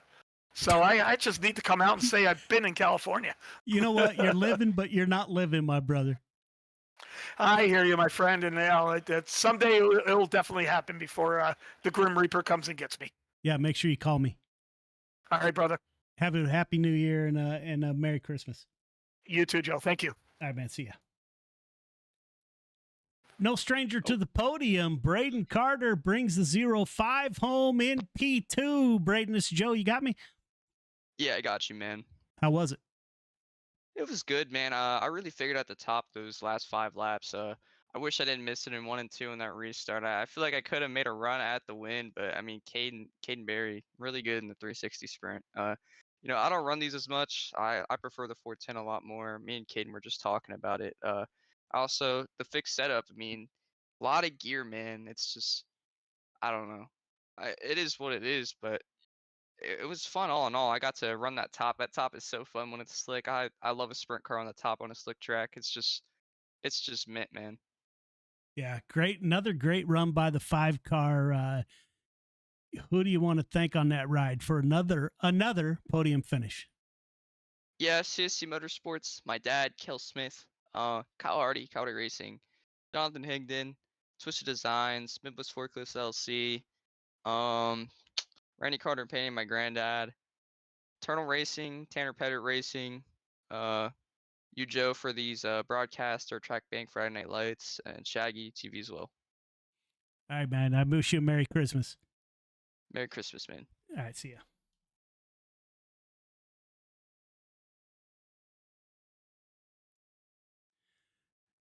Definitely no stranger to victory lane. The 12 car moves up 2 positions to capture yet another victory in the 360 sprint cars. Caden, this is Joe. You got me? Yeah, I gotcha. Man, so if the caution wouldn't have come out, man, I don't know. You might have lapped up to, I don't know, 10th maybe. That car was on a rail early. How did it feel from the seat? It felt really good. More towards the beginning of the race there, I was just kind of trying to save a little bit of tire. I knew the track was going to get slicker than, what it was in the beginning, obviously. And I started to notice Joseph is starting to mess up out of 4. He just kept spinning his tires, and I was just staying in the moisture there on the straightaway. And I knew I had a good run, and I was getting by him. And then the yellow came out, and then once we had the restart, I was able to get by him and just take the early lead and try to run away with it. Best thing you could try to do, especially when you're start up front like that. You don't want to be trapped behind someone, and because that'll just allow the back of the pack to start to reel you in. And but once I got by him, we had over a 5-second lead, and I knew I was pretty comfortable at that point. I mean, having that big of a lead, and I knew I could just kind of stay calm and not worry about anything, and just run some laps. And then we had a yellow, and it kind of sucked. It was a green, white, checkered, and I know with tires being a big factor, I was hoping I saved enough or saved just enough to hold off Braden there for the win. And it was crazy. I don't know how we did, but we still, gapped over a second in a green-white checker. So that felt really, really good. And we just had a really good car tonight, and glad to get it done. Yeah, the car looked real good. Braden Carter said he ran out of fuel on the cool down lap, which kind of surprised me. But man, just another great run for the Caden Berry Motorsports 12 car. Who do you want to thank on that ride for another victory? Yeah, thank you. First and foremost, I gotta thank God. All glory to Him. Gotta thank my mom and dad, my nana and grandpa, my grandmother Cece, my grandma Ryder, TJ, Tim, and Kevin. My sponsors, Granite State Blacktoppers, Drew's Powder Coating, CRC, ZMAX, Driven to Save Lives, Victor Fuel, Turn One Graphics, Ryder Family Sawmill, John Bear's Legacy Racing, Caden Berry Motorsports, and Derek's Action Shots, and Alpha Cars as well. And I also want to thank you for putting on an awesome league. Yeah, man, glad to do it. Another great run. I wish you a Merry Christmas. Yeah, you too. All right, man. All right, ladies and gentlemen, there you go. There is the week. I don't even know what week we're in. Let's see, week 8. We're off next week. First, I want to.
Birds flying high, you know how I feel.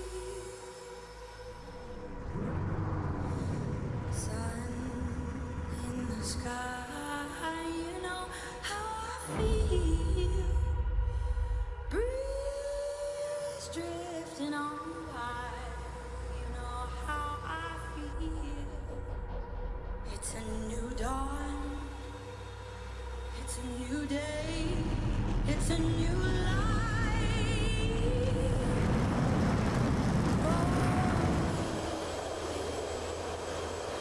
And I'm feeling